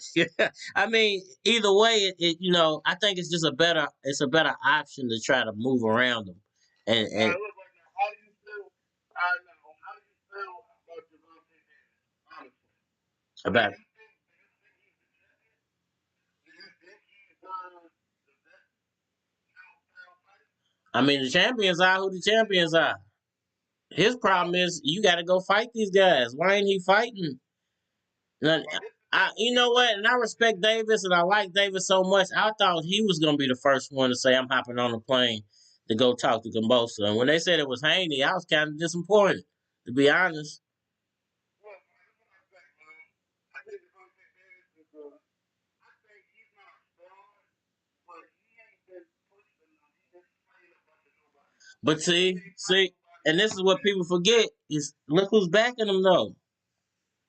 I understand that, but if you gotta be the greatest and get all these stuff, the But we know that's not how Mayweather operates. Oh, hello. Oh, I think he hung up by accident. he pocket hung up on himself. He face hung up. You know, how you be leaning on the screen. He sounded like he was comfortable. He sounded like he was leaning on the screen a little too comfortable. I think he hung up. You know, yeah, I think he hung up on himself. So we'll give him a few minutes see if he called back. And I just hop in the chat. Ryan Lamb says Canelo will smash Charlo. Tyson Wagner, my phone died. That's what I thought. I thought saying either his phone died, he was laying on the phone. He was laying on the phone too. It's all good, bro. It's all good, big bro. We'll definitely, you know, I might be on her a little round longer. You know, if not, then we just chop it up some more tomorrow, man. Definitely chop it up. I appreciate the convo. Yeah, I see you know a lot about boxing, so I'm definitely I'm digging having you as a correspondent, as a co-anchor. I like bouncing these ideas off of other people and hearing other people's opinion. It makes the conversation way more better. You know, you know, me and Caps, we chop it up. Me, Ben Israel, Lennar, we chop it up. Ryan Lamb, you know, he might as well be a part of it. He might as well be my co-anchor for real. He's always in her. I'll be like, Ryan's always gonna show. It might just be me and Ryan in her sometimes. It be me and Ryan in her sometimes. But definitely, man, I appreciate the convo with you, Tashawn. I definitely do. I'm gonna make you a moderator too, bro. So, you know, when you come in and people are out of control, they talk crazy to you, boot them up out of her. So we don't play that over here, son. But definitely, man, I had so many questions I wanted to ask you, man, and now I can't even ask you now, man. The conversation was about to get deep, son. It was about to get deep. But I think the next question I was going to ask you was about what do you think the end goal was going to be for Terrence Crawford? You think he's still? Because I just don't understand. I don't know what Crawford does from here out. You know, he had a golden opportunity to me with the Josh Taylor situation. You know, him moving up in weight, he could have got a big payday off of that, and it would have been in house as well. You know, him having his lawsuit, I think is going to affect the Earl Spence fight. And then Earl Spence having mandatories could possibly throw the chance of the fight actually happening this year off. So it's a lot of question marks for Crawford right now. He still got, you know, he's a champion, so he got opportunities all over the place. I just, you know, I'm very curious to see what his next step is going to be and how he navigates this weird situation he's in. But he's a likable guy, smart guy. I'm pretty sure he'll find his way out of it and end up in greener pastures that he picks, because everybody's pasture ain't as green as that guy might want to see. So you know, he'll ultimately make the right decision for himself. I did take a break real fast, man, before we have a problem over here. So y'all go ahead and check out some of this Magsayo footage from yesterday, man, while I take me a quick break.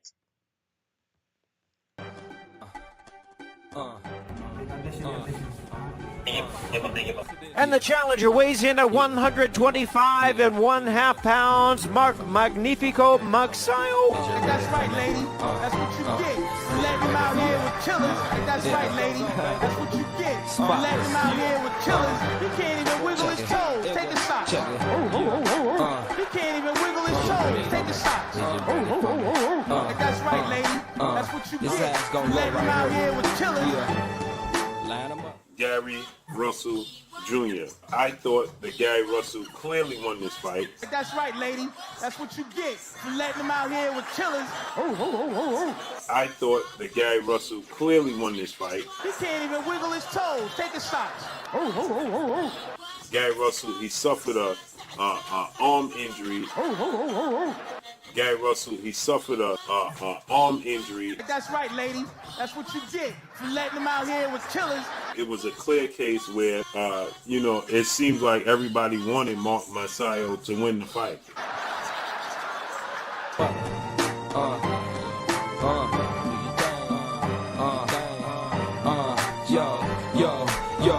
I pull up in a throwback car, gray 7-8 with the top that's hard. I'm finna paint it back, send it on black tires. Fuck a backseat, got its own backyard. Niggas act hard, try to put a Mac card. Stunt in front of they dame, they playing back far. Cause they get their ass kicked in front of they chick. And the niggas that they was with dip. Ain't that a bitch? Young keys flow under the weather. Come through something real big under the leather. Little mama, get your mind out the gutter. I'm talking about that time, motherfucker. I grind like a hustler. CDs, takes the weed, whatever the case may be. I chase that cheese and never ever face defeat. Now watch how I lace the beat. Here we go. Niggas know what's up. Sick flow, sick beats, finna blow us up. Thick hoes, thick freaks, finna blow us up. Hit drum, hit sweets, niggas know what's up. Can't hold me down. Niggas know what's up. Niggas know what's up. Yeah, niggas know what's up. Yeah. I pull up with a throwback dime. She say she's 25, she at least 29. But man, them hips on her, lips on her, finna let it rip on her, flip on her, then dip on her. This is for them classy chicks, them undercover nasty chicks, them trashy chicks, ain't scared to flash me quick. To take a title from a guy with a right hand deficiency. That's right, lady.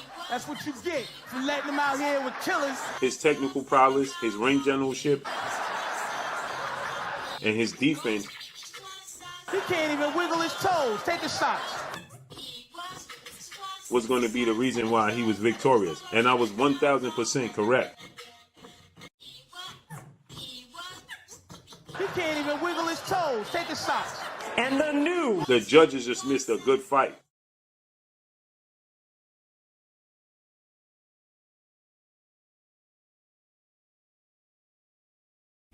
She thick, I can't let you pass me, miss. Off the chain, young keys spitting hot flows off the brain. Holla at me when you're ready to get off the lanes and on some real shit. I'm the one you deal with, feel me? Run game. All right. Hope y'all gathered some good information from that. Mark Magsayo put up a great fight, man. He's an awesome contender, and I can't wait to see the progression of his career. Let's get back to the chat. That would have been good, but he have to fight Boots, bro, one way or another. He can't have a lot. Listen, you know what?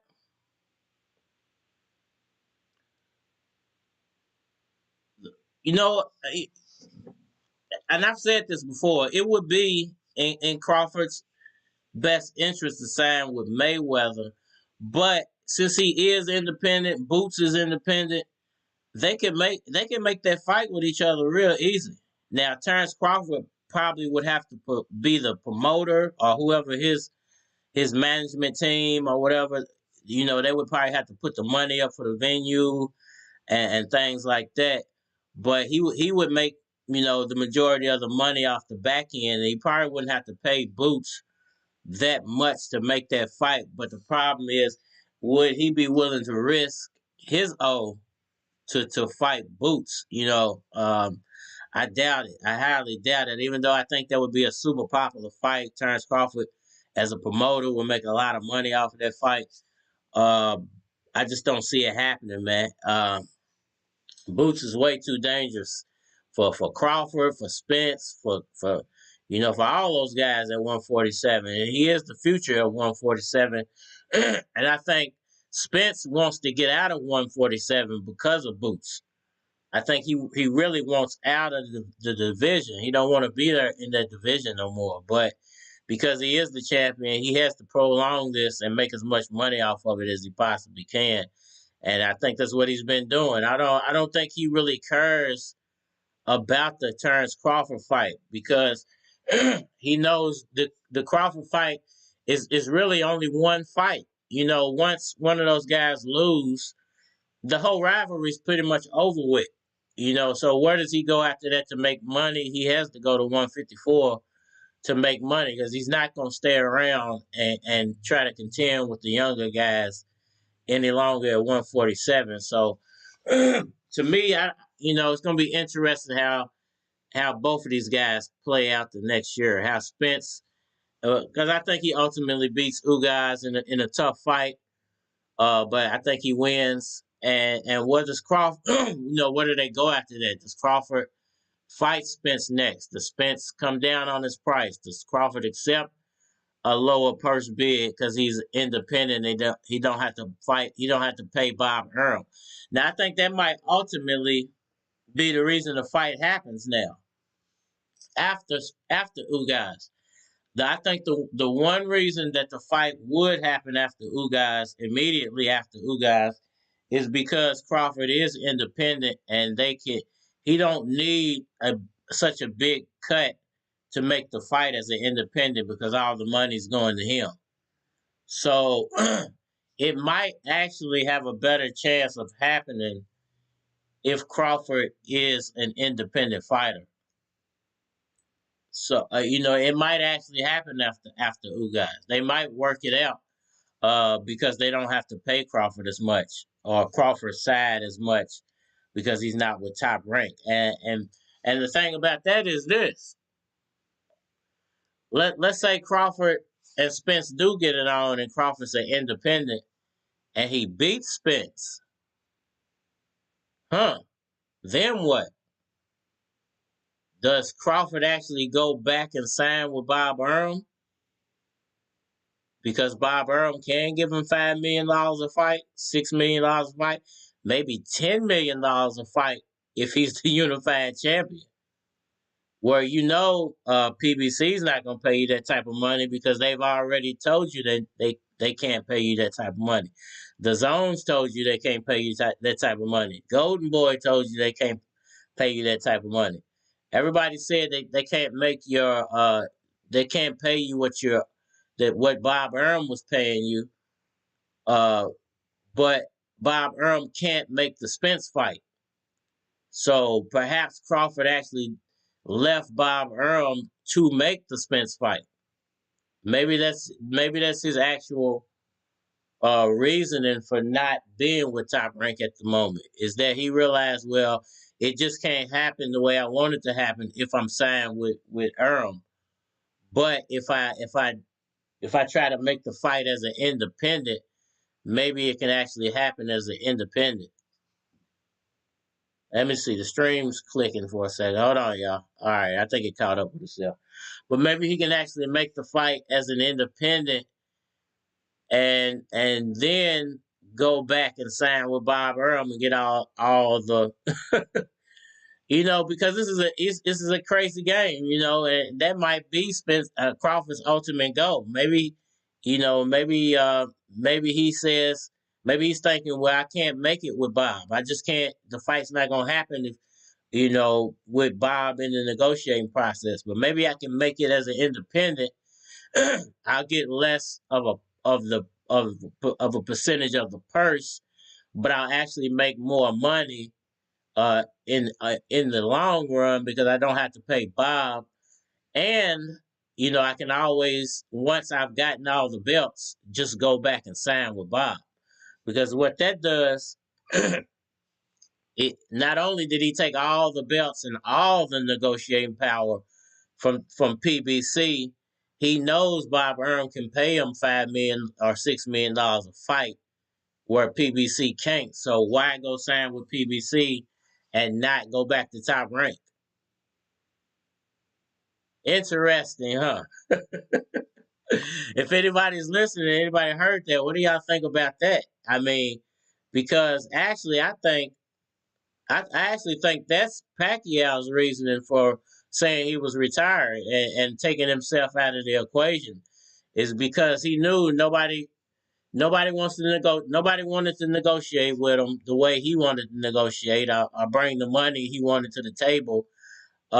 Nobody was giving him a title shot, really, even though they said they were going. Spence was going to fight him, and he backed out. Yeah, whatever. But I feel like Pacquiao just took himself out of the equation, let them guys handle it, and then I can always come back once somebody's the unified champion. And look up Abdullah Mason, 17 years old, a straight beast. Definitely will. Let me write that one down too. What do you think about that, Tashawn? What do you think about I'm gonna do my pen. What do you think about Terrence Crawford only leaving Bob Arum and maybe even making this lawsuit stuff up? Because I don't think he's gonna win. And I've said from the beginning, I think it's a ploy. Let me write his name there. Abdullah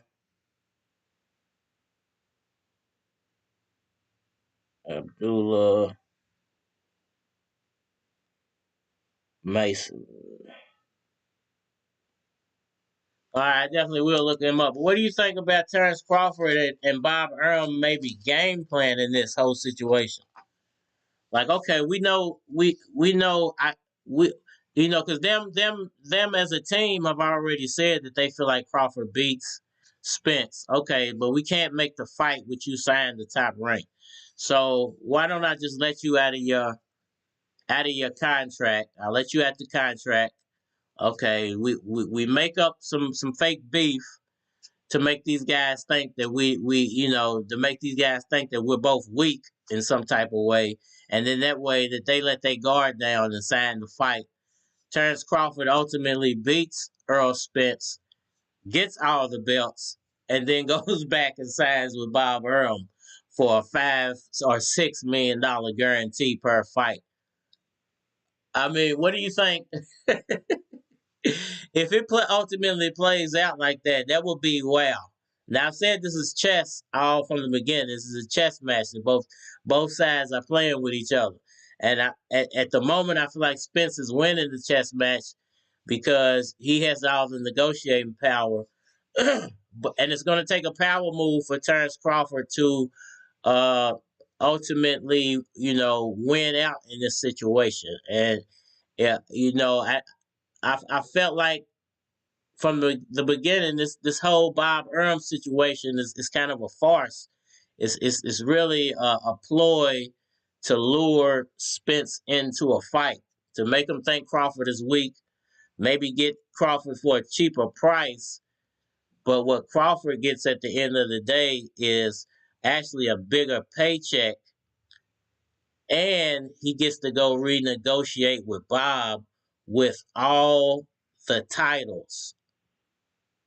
So if he can get it to work out in that order, he would be the smartest boxer ever in history. And I will actually have to kiss his feet because I've been doubting his strategy all this time. And I feel like he's shooting himself in the foot. But if he was able to pull that off, I would ultimately have to kiss Terrence Crawford's butt at that moment. Like, oh, okay. He had a game plan this whole time, and I just didn't see it until until he pulled it off. So, I mean, this when it comes to business and money, all's fair in love and war and money. So, I wouldn't put it past Bob Arum and Terrence Crawford to set, allegedly to set something up, to where they fake beef to make the other side think that they weak, and to get the fight signed ultimately. And this is business ultimately, and business men do business crazy things to progress in the business world. So it's really going to be interesting to see how this plays out. And I didn't think about that factor of Terrence Crawford's independence possibly making the fight quicker. I thought independence would make him more money, but I didn't look at the factor of it could actually make the fight quicker because they don't have to negotiate with Bob Arum no more. They can just directly negotiate with Crawford, and Crawford might be willing to take, let's just say they splitting up a 80, 90, 100 million. Let's say they split up $100 million. They say the fight's worth $100 million. $100 million. We'll give you 65-35. That means Terrence Crawford would get somewhere around 30-something million dollars out of that fight, and then Spence and PBC would split the others, 60 something, 70 million. And that's a good cut for Crawford, to where if they did it 60-40 and they had that same split, Terrence Crawford would only be getting like 17 million, 18 million, because he would have to pay Bob Arum. So 60-40 with Arum is actually worse than 65 35 or 65 60-30 for Crawford as an independent. He would actually make more money as an independent off of that split than he would with a 60-40 split with Bob Arum. And what he also gets out of that, if he was to win that fight, is the power to renegotiate with Bob Arum. So, and he knows already Bob Arum can pay me up to $6 million guaranteed. So if I can manage to get all those belts from Spence and be unified and renegotiate with Arum, I can probably get them all the way up to about 10 million, maybe even 15 million guaranteed per fight. So this is all strategy that's going on between both of these sides right now. It's all strategy. Bob Arum's trying to get Crawford for cheaper. Crawford's trying to get more money out of Arum. Crawford wants what he wants. If another company can pay it, he will go with them. But if not, ultimately, at the end of the day, it don't really matter to Terrence Crawford, because he stands to make a lot of money off that Spence fight independently if he can get it made. And if he can win, he can renegotiate with Bob Arum. Because I'm pretty sure he won't go to PBC. I doubt he'll sign with PBC. I think this is a sink or swim situation for Terrence Crawford, and I think they've set it up that way, and they put him in a situation to where he has to make a real difficult decision. But the sink or swim situation he's in could really benefit him if he's able to swim. If he sinks, I think it's retirement if he sinks. And I think he realizes that. And he's 35 years old. And I think this is why he's not wanting to sign with Bob Arum right now. And he's going through with this lawsuit situation. This is all kicking the can down the road. I don't think it's even personal between Crawford and Arum, even though some of the stuff in the lawsuit is getting kind of personal. But at the end of the day, if he's able to get that Spence fight as an independent and win, I think he does go back to Bob Arum. I think even with everything that's gone, and I think Bob Arum would happily have him back, because he has all the power once again. They have all the power once again. Now he'll end up having to pay Crawford a lot more money, but he will still have his golden goose with the O, all the titles, and all the attention now. So, touche to Terrence Crawford if he pulls this off. If he pulls it off, touche to Terrence Crawford. Ryan Lamb Arum is a bigger thief than Dying King. Listen, man, I think we're going to end it on this part of the conversation. When you call a guy like Bob Arum a thief, or any head of a company a thief, you can't really call them a thief. And I say that because in the business world, the goal is to make money. And I want to make sure I say this right. So if Bob Arum made you a millionaire, he should go with Eddie Hearn.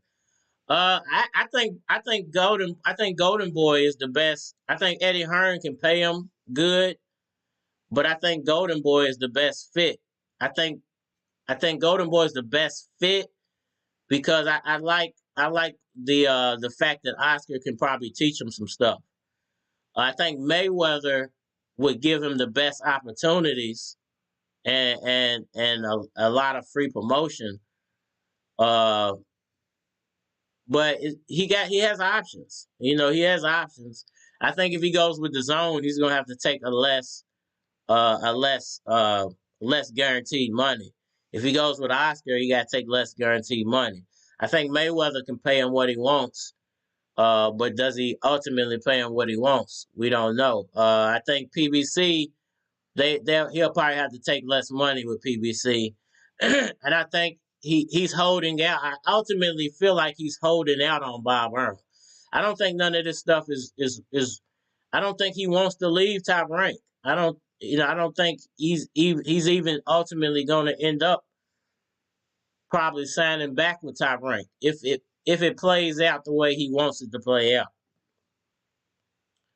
Back to what I was saying about Diane King. You know, when you're in business and you sign with a promotional company or a record label or anybody that makes you money, you either really got to know business or you have to understand that you're not going to get what you're worth. They're not going to pay you what you're worth. So if they know they can generate $100 million off of you, they're only going to pay you a quarter of that $100 million. So somewhere around $25 million. You know, and they're going to feel like, okay, so we're going to get $75 million, but a quarter of that is going to go to your marketing, promotion, you know, all that type of stuff. How we churn your machine. And then we're going to make $50 million off of you. And that's just how it goes. So guys like they're not the thief people call them. He's a shady guy. This is boxing. This is shady business. Now, Bob Arum is a shady character. I do think he's probably allegedly, you know, put fighters in situations that don't benefit them.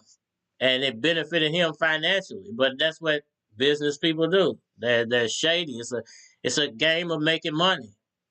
And his ultimate goal is to make money. So, you know, you either got to have a good lawyer or know how to read contracts in any business situation, or you're going to get effed out of your money. And a lot of times it's fair. It's a fair deal. So if somebody came to me tomorrow and they was like, okay, we'll finance your show. We see that you're marketable. You can your show can actually turn a profit, but you need our backing and our fan base to help you turn that profit. We'll give you. They already know what they're gonna make off of me. They already know what they're gonna make off of me. So let's say they can generate $60 million off of me. They'll probably only offer me $2 million, if that.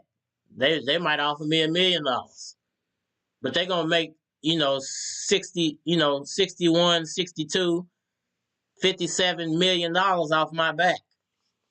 But I'm only worth that because there's no way I can generate the money that they're gonna generate without them.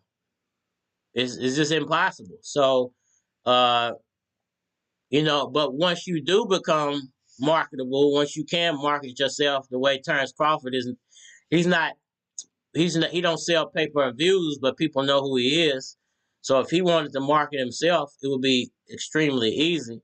To where if I was just to step out and do what I'm doing now, this is as far as my marketing can get me. My marketing at the moment it can get me between 1 to 20 viewers concurrently. But if another company was to come in and say, well, we have 1 million viewer base that we can open your platform up to, they know they can generate, like I said, $60 million off of putting me in front of their audience. They're not going to give me $20 million to go get in front of their audience. They're gonna say, hey, we'll give you $1 million. I'm gonna say I want $2 million. They're gonna say we'll give you $1.5 million. I'm gonna say, well, give me $2 million, and y'all can keep y'all can keep the replays. I'll take $2 million cash. Y'all can keep the replays. But I want a 1-year contract. So it's gonna be and I know the whole time I'm getting effed. But I realize, okay, once I get in front of these million people after this year is up, as long as I can make, 50% of this audience like me, I can walk away with 50% of their audience. And and if they can generate 60 million off of a full million, well, with 50% of their audience, I can generate 30 million myself. So I'm gonna get messed over on the front end. I'm gonna make 2 million. I'm gonna get famous, and then when it's time for me to renegotiate a contract or leave, I can leave knowing I can generate $30 million for myself if I want to. So it's all about how you pivot. It's all about how you position yourself. Bob Earl is using you. You're supposed to be using Bob Earl back.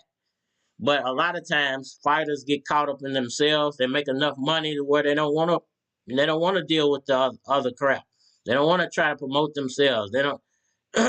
Guys like Prince Nassim, Roy Jones, Ali, they were self-promoted because of their mouthpieces, because of the way they carry themselves. So even if they did sign a 5-year contract with a company, by the time they got out of that contract, they were so famous that they could just go generate money wherever they go. So it's all about how you use them in return. How you use what they bring into the table to benefit you later on. You're never gonna get it on the front end. So when we call people like and King and all these people, monsters, and say they didn't actually rob anybody. They just knew paperwork better than the people that were signing the paper. And I hate to put it like that, but it's the truth. We can't hate Bob Earl and Don King for being businessmen. That's what they did. It's what they do. It's what they did. And the goal of having a business is to churn income, because if you don't churn income, if Don King wasn't making those type of deals, he would have never been able to put a guy like Mike Tyson on. If Bob Earl wasn't making these type of deals and actually making a profit, we would never have gotten a Manny Pacquiao. We would never have gotten a Terrence Crawford. He wouldn't be able to pay them guys. So, yes, some of the stuff they do is shady. Yes, Bob Earl allegedly set Pacquiao up in Australia, even though he did. Some of the crazy stuff that they do behind the scenes is just business. And you just gotta look at it as business. It's just business. It's not really personal. It's just business. I don't look at Bob Earl like the worst guy in the world, because I know Bob Earl made Manny Pacquiao. Without Bob Earl, there is no Pacquiao. And Pacquiao even realizes that, what he did was best for his company. Pacquiao just got caught up in it. But he did become a super millionaire off of Bob Earl and the machine that Bob Earl had. So, we like Tashawn said, man. So, it's a love-hate for a lot of these people. You might not like Canelo, but give him his flowers for what he's accomplished. You might not like Bob Earl, but give him his flowers for the fact that he did give us a Manny Pacquiao. He did introduce us to Floyd Mayweather. He introduced us to Ali. A lot of fighters we would have never gotten if it wasn't for Bob Earl. So, pat him on the back for that. Shoot him in the foot for being a shiesty businessman. All right, y'all. So, y'all got anything else y'all want to talk about, man? Other than that, I think I'm shutting it down for the night. I gotta get some rest and rest my voice, man. This is And, I give all the sportscasters, all the credit in the world, especially the ones that can get on TV and talk for 2, 3, 4 hours. Your voice is definitely a tool, and you got to take care of it, man. Because doing this type of work is difficult. That's not that you would think it's easy just to talk to people for a couple of hours, but it's surely not. There's a lot of focus. So salute to all the ESPN broadcasters out there in the world. Salute to y'all for doing y'all job, man. Flowers for you guys. All right, man. Y'all watch this Magsayo video, man. If y'all got something else to say in the chat, I'll jump back in here for a few more minutes. If not, then good night for the night. I'll see you guys tomorrow, man. It's Cardinal Red, and we are out of here.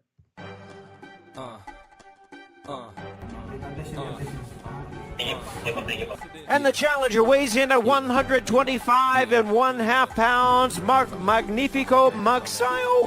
That's right, lady. That's what you get. Letting him out here with killers. That's right, lady.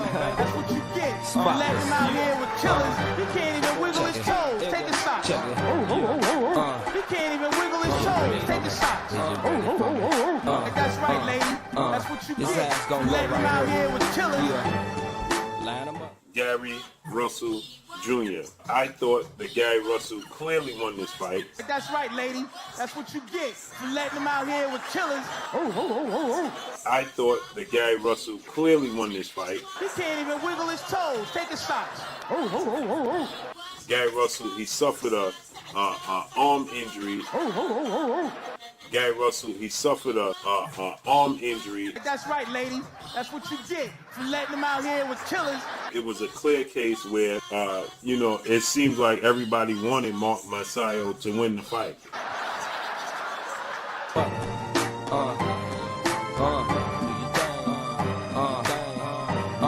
Yo. I pull up in a throwback car, gray 7-8 with the top that's hard. I'm finna paint it back, send it on black tires. Fuck a backseat, it got its own backyard. Niggas act hard, try to put a Mac card. Stunt in front of they dame, they playing back far. Cause they get their ass kicked in front of they chick. And the niggas that they was with dip, ain't that a bitch? Young keys flow under the weather, come through something real big under the leather. Little mama, get your mind out the gutter. I'm talking about that time, motherfucker. I grind like a hustler, CDs, taste the weed, whatever the case may be. I chase that cheese and never ever face Lil B. Now watch how I lace Lil B. Here we go. Niggas know what's up. Sick flow, sick beats, finna blow what's up. Thick cold, thick freaks, finna blow what's up. Hit drone, hit sweets, niggas know what's up. Can't hold me down. Niggas know what's up. Niggas know what's up. Niggas know what's up. I pull up with a throwback dime. She say she 25, she at least 29. But man, them hips on her, lips on her, finna let it rip on her, flip on her, then dip on her. This is for them classy chicks, them undercover nasty chicks, them trashy chicks, ain't scared to flash me quick. Oh, to take a title from a guy with a right hand deficiency. That's right, lady. That's what you get for letting him out here with killers. His technical prowess, his ring generalship, and his defense. He can't even wiggle his toes. Take a shot. Was going to be the reason why he was victorious. And I was 1,000% correct. He can't even wiggle his toes. Take a shot. And the judges just missed a good fight.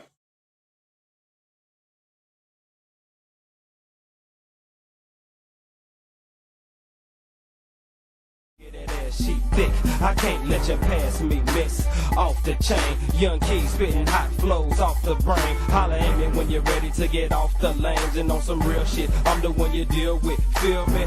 Run game like.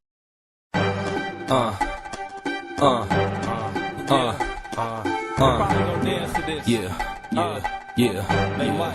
Is you ready for me? Is you ready for me? Is you ready for me? Is you ready for me? Let's go, baby. Spotless. Yeah. Check it. Check it. Yeah. Is you ready for me? Is you ready for me? This ass gon' go right here. Yeah. Line 'em up.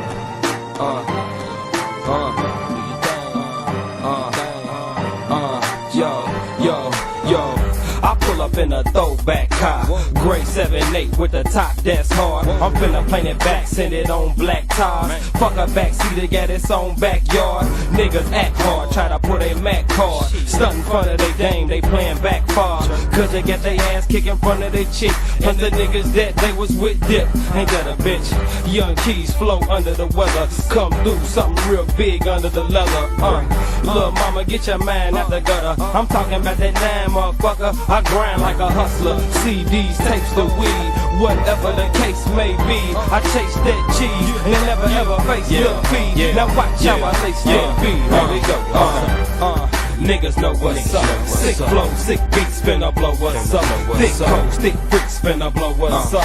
Hit drone, hit sweets, niggas know what's up. Can't hold me down. Niggas know what's up. My click is down. Niggas know what's up. Can't hold me down. Niggas know what's up. My click is down. I pull up with a throwback dime. She say she 25, she at least 29. But man, them hips on her, lips on her, finna let it rip on her, flip on her, then dip on her. This is for them classy chicks, them undercover nasty chicks, them trashy chicks. Ain't scared to flash me quick. Oh, look at that ass, she thick. I can't let you pass me, miss. Off the chain, young keys spitting hot flows off the brain. Holla at me when you're ready to get off the lanes and on some real shit. I'm the one you deal with, feel me? Run game like Diddy in the marathon. Get shitty, drop 50 on the marijuana. Either give me 4 ducks or pearl swans. Young keys, S&I Don.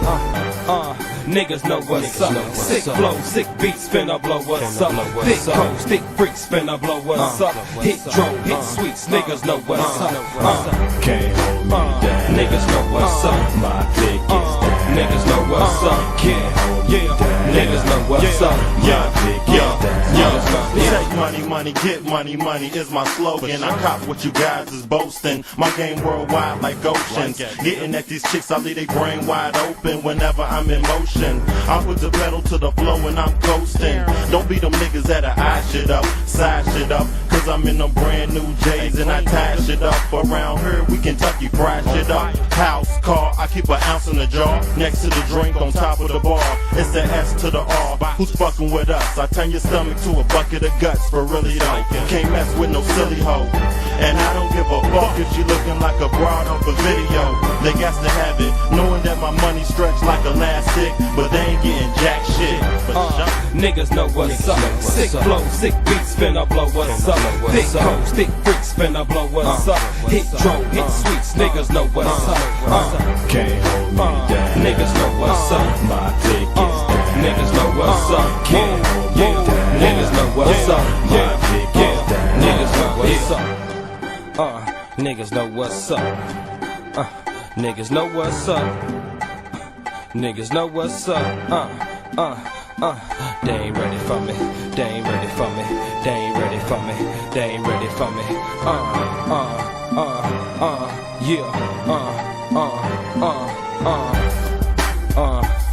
Spotless. The old faux show. Ho. These slugs.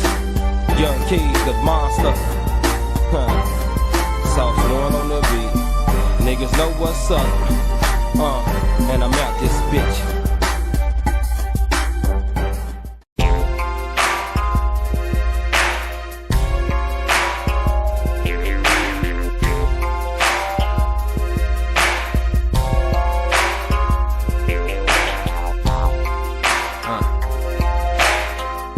Sick one right here, man.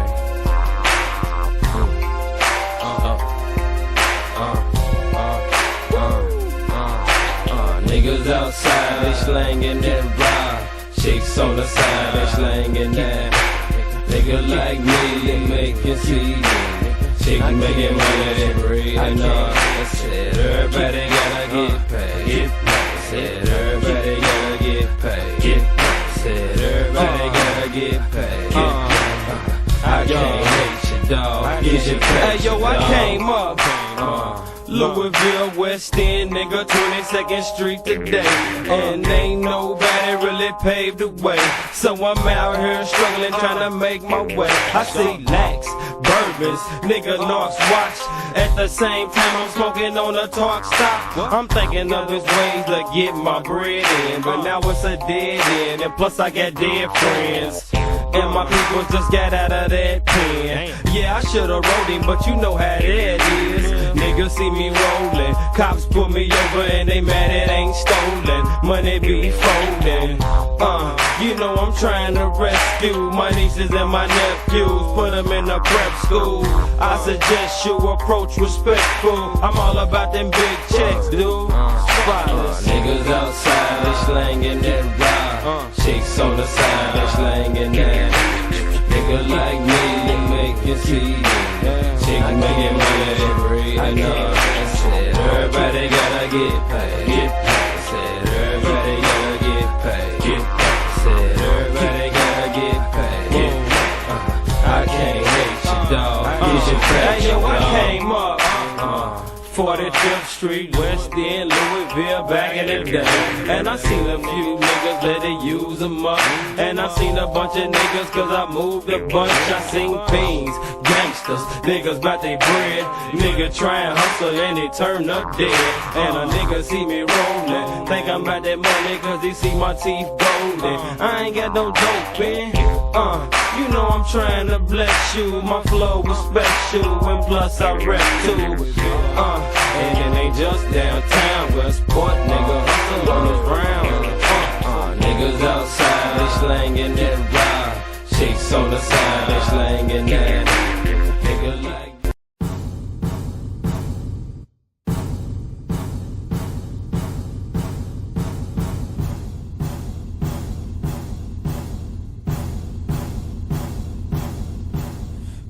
In the North Pole, shorty move your torso, let your back porch roll. Louis keys is more so, when they getting more dough, put it on my wardrobe. Take a little more dro, higher than the fourth floor.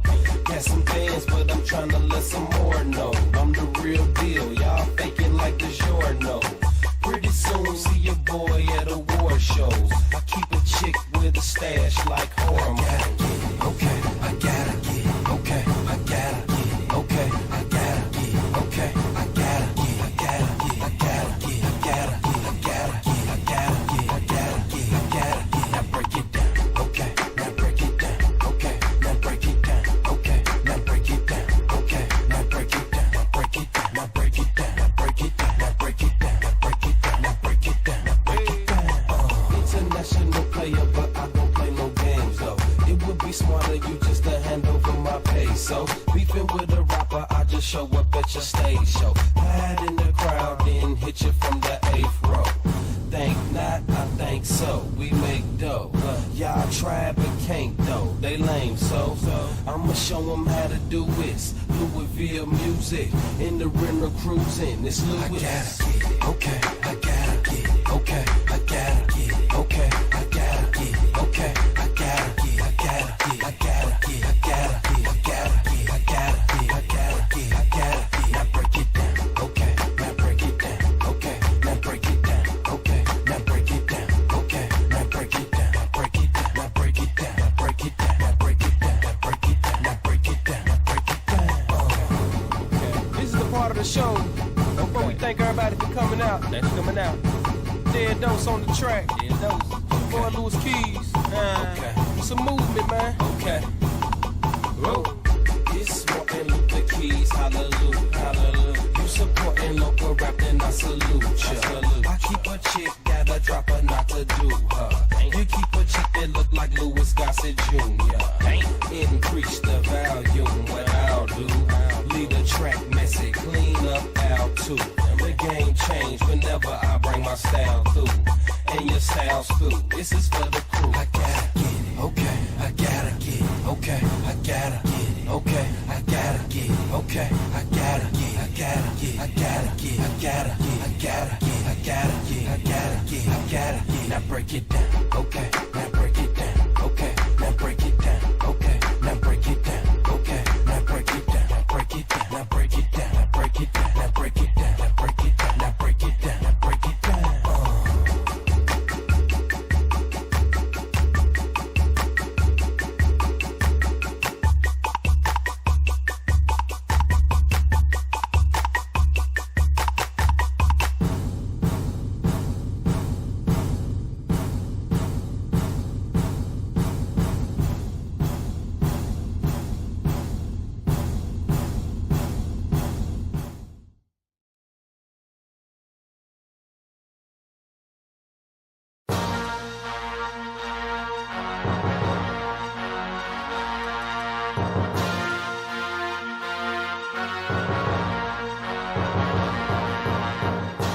to the City, Volume 1. Yeah. Check. Hey yo, I been all over the map and I'm back with my new shit. That ruthless nigga Lewis. Ask around, they tell you who the coolest. School with a knack of finding where the loot is.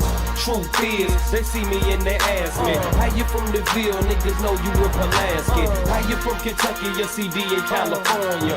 Nat Town to Georgia, back down to Florida. Track sounding gorgeous till it's rigor mortis. Bet you see me on the run like I'm Clinton Portis. Doing what I gotta do to come up on the fortune. Looking shorty courting, but she won't get a portion. I'm more than anything you ever seen. Niggas ain't got a duck, but they better lean.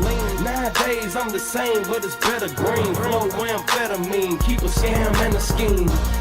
It's blackout and spotless. You can't hate when you see what I've accomplished. On the road, moving CDs out the boxes. Going with my niggas, switch your sweets by the boxes. I'm throwing rhyme bombs, call them Brian Brown. My team step in, setting off the fire alarm. It's high temperature, KY pimping in your face. I'm running game and I'm dipping with your mate. Zooming down the interstate, on my way to Tennessee. We got a nigga late. I got a few warrants, no conscience. I'm supposed to be low, but still the money's important. And my peoples wanna see me prevail. Out the trunk with it, trying to make a CD sale. At the same time, the devil wanna see me in hell. It's a 50-50 chance just to see if I fail or not. Cause all them things cracking just to distract me and keep that bill on the map, shit from happening. I got my focus on high beam, Mr. KY.